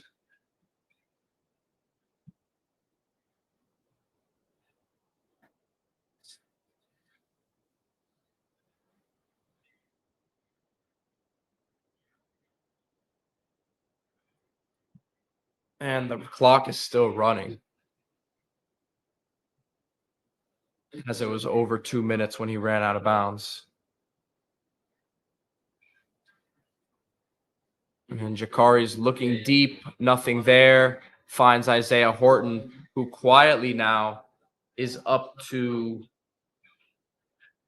3 receptions, 46 yards. Actually, probably is more here. Let me look at the updated. Isaiah Horton's had a pretty good game, man. Made some tough catches. We've seen his ability downfield. Saw it earlier this year against Texas A&M with his catch. Minute 38 in this ball game now. Needs to be a sense of urgency here. Ball was thrown a bit behind Restrepo, but he makes a really nice adjustment on it.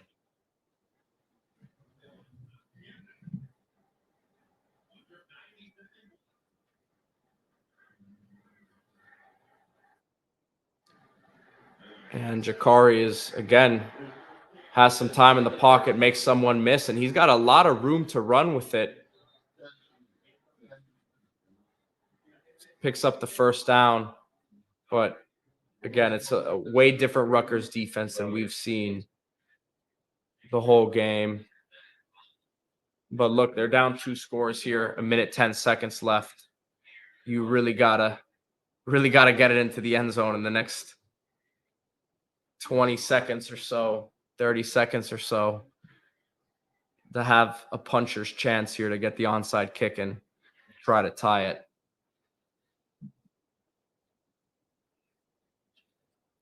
See if they take a shot to the end zone.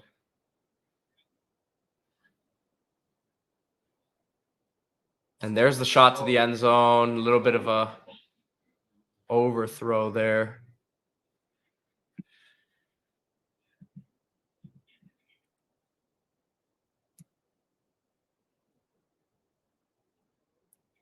I think 83 is Shamar Kirk. Let me confirm that right now, as someone asked in the comments who that was. Yeah, 83 is Shamar Kirk, coming in out of JUCO this last year. So he was the one that was the intended target on that play.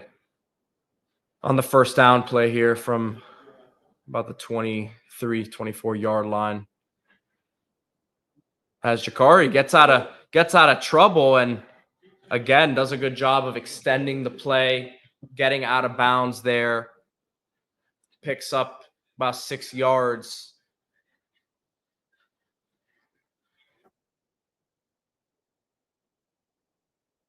Greg Schiano urging his guys to lock down and doesn't want them to allow a touchdown here at the end.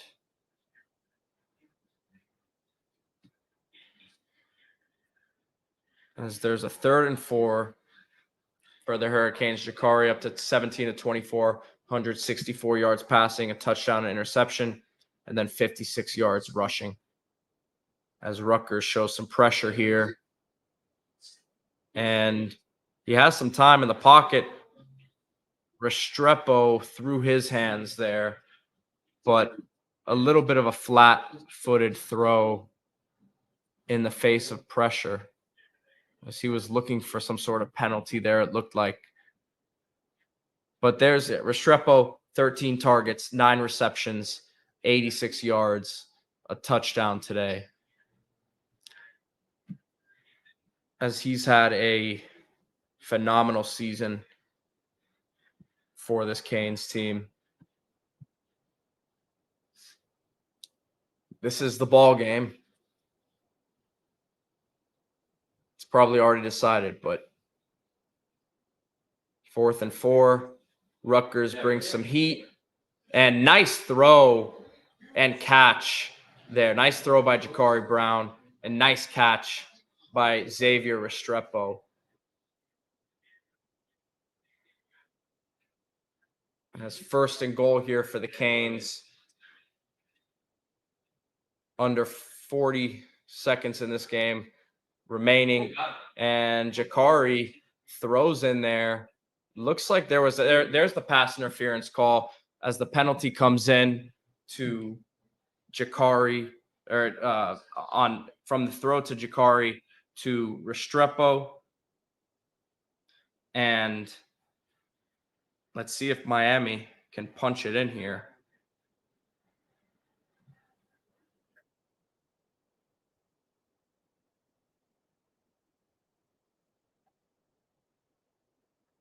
As the Canes driving down here, been another end of half drive here that Ja'Cory Brown has put together. The Canes have 1st and goal. It would be nice to see them punch it in here.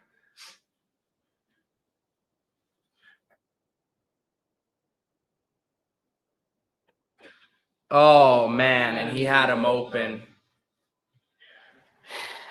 Again, had some pressure in his face, but would have liked to see him put a little touch underneath that one.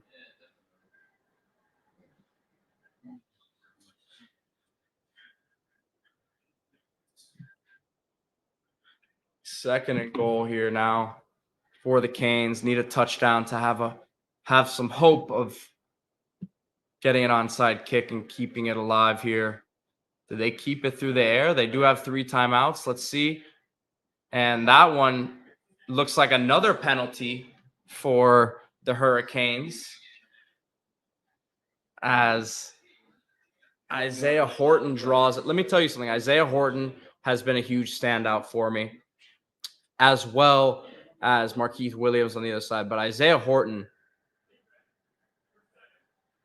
you talk about a guy with an opportunity now that Colby Young is gone. And look, Miami's going to – I see people saying certain guys on this roster aren't the answer. Miami's going to go get a receiver or 2 in the portal who they expect to be big-time targets. But Isaiah Horton is someone who has shown flashes, has the physical ability, and then right now has done a really good job in this game, making a lot of tough catches. And that one's going to be a touchdown as Ja'Cory Brown up the middle for the Canes. Really nice drive for them there, as they're going to leave themselves with 30 seconds here, 27 seconds, right, to, do something. But 2-minute drive, 11 plays, 74 yards. Again, defense was playing a little bit different than they had played the rest of the game, as, of course, there was, the expectation that they didn't want to get beat and they were playing more of a prevent defense there. But props to Miami for getting in the end zone and keeping this thing mathematically alive. A lot of missed chances in this game. The block punt obviously is going to end up being the difference maker in this one if the Canes can't get this onside kick and try to tie it up. But you look at those penalties, and it was on both sides, because Rutgers 71, their defensive end, kept Miami alive on that one drive there, and then actually had 2 on that one drive and then 1 in a later drive. But yeah, the block punt looks like it's probably going to be the difference.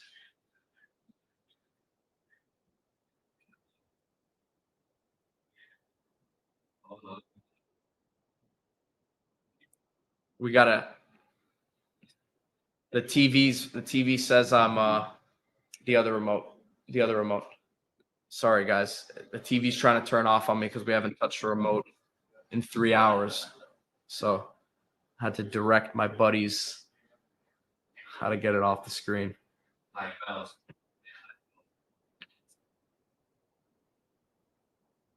And you have Andy Borregales, one of the best in the country. Here, this is obviously different thing than kicking field goals, but you'd expect him to at least give the guys an opportunity to recover this one here.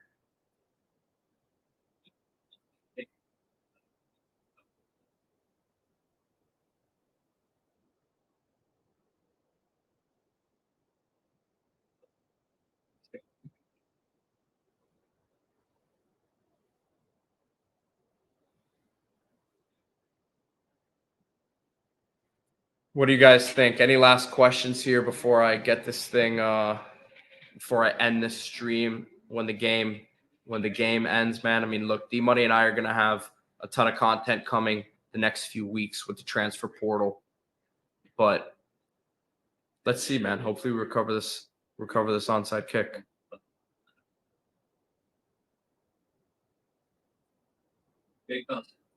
There.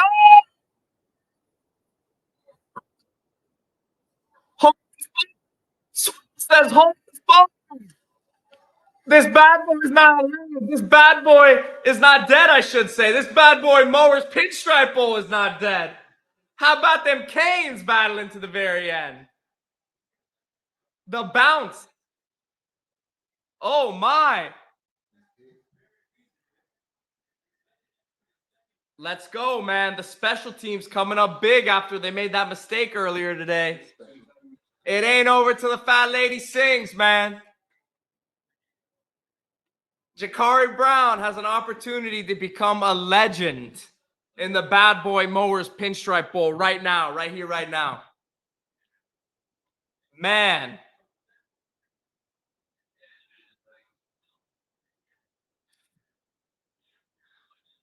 Two timeouts as well for Miami. Still need a touchdown. Field goal isn't good enough. 25 seconds here. First play, quick out to Isaiah Horton, picks up about 3 or 4 yards.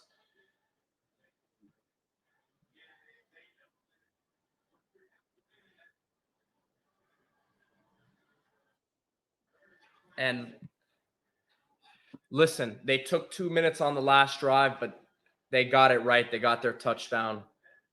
You have the ball here with an opportunity to tie it. So Ray Joseph coming in motion. And Jakari having to throw the ball out of bounds there. 3rd and 6. Tough spot here for the offense to be in. But you've got to get the ball. You've got to push the ball downfield, Jakari. You've got to maybe force something here. I agree, Big Wheeze. As you said, use the middle of the field, at least have to try.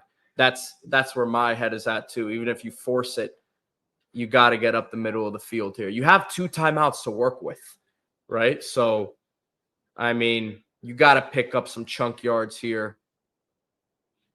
And there, oh man, a little bit in front of him. You know, a play that you might normally expect Xavier Estrepo to make there.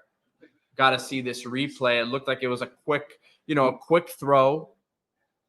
The timing didn't look bad on it, but again, just a little bit outstretched there. And this is the ball game. I've said it 17 times, but this is the ball game. 4th and 6, 13 seconds left. Jakari Brown throws, and that one it looks like it's going to be short. The clock is running. Even if it is a first down, it doesn't matter. Well, let's see. It looks like they're giving it a first down.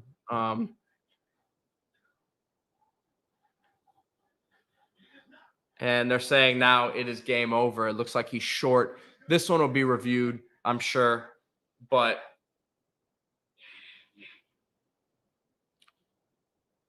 that's going to be the ball game. It did not look in live time, as you have a nice shot there of Jakari Brown and Restrepo having a moment, but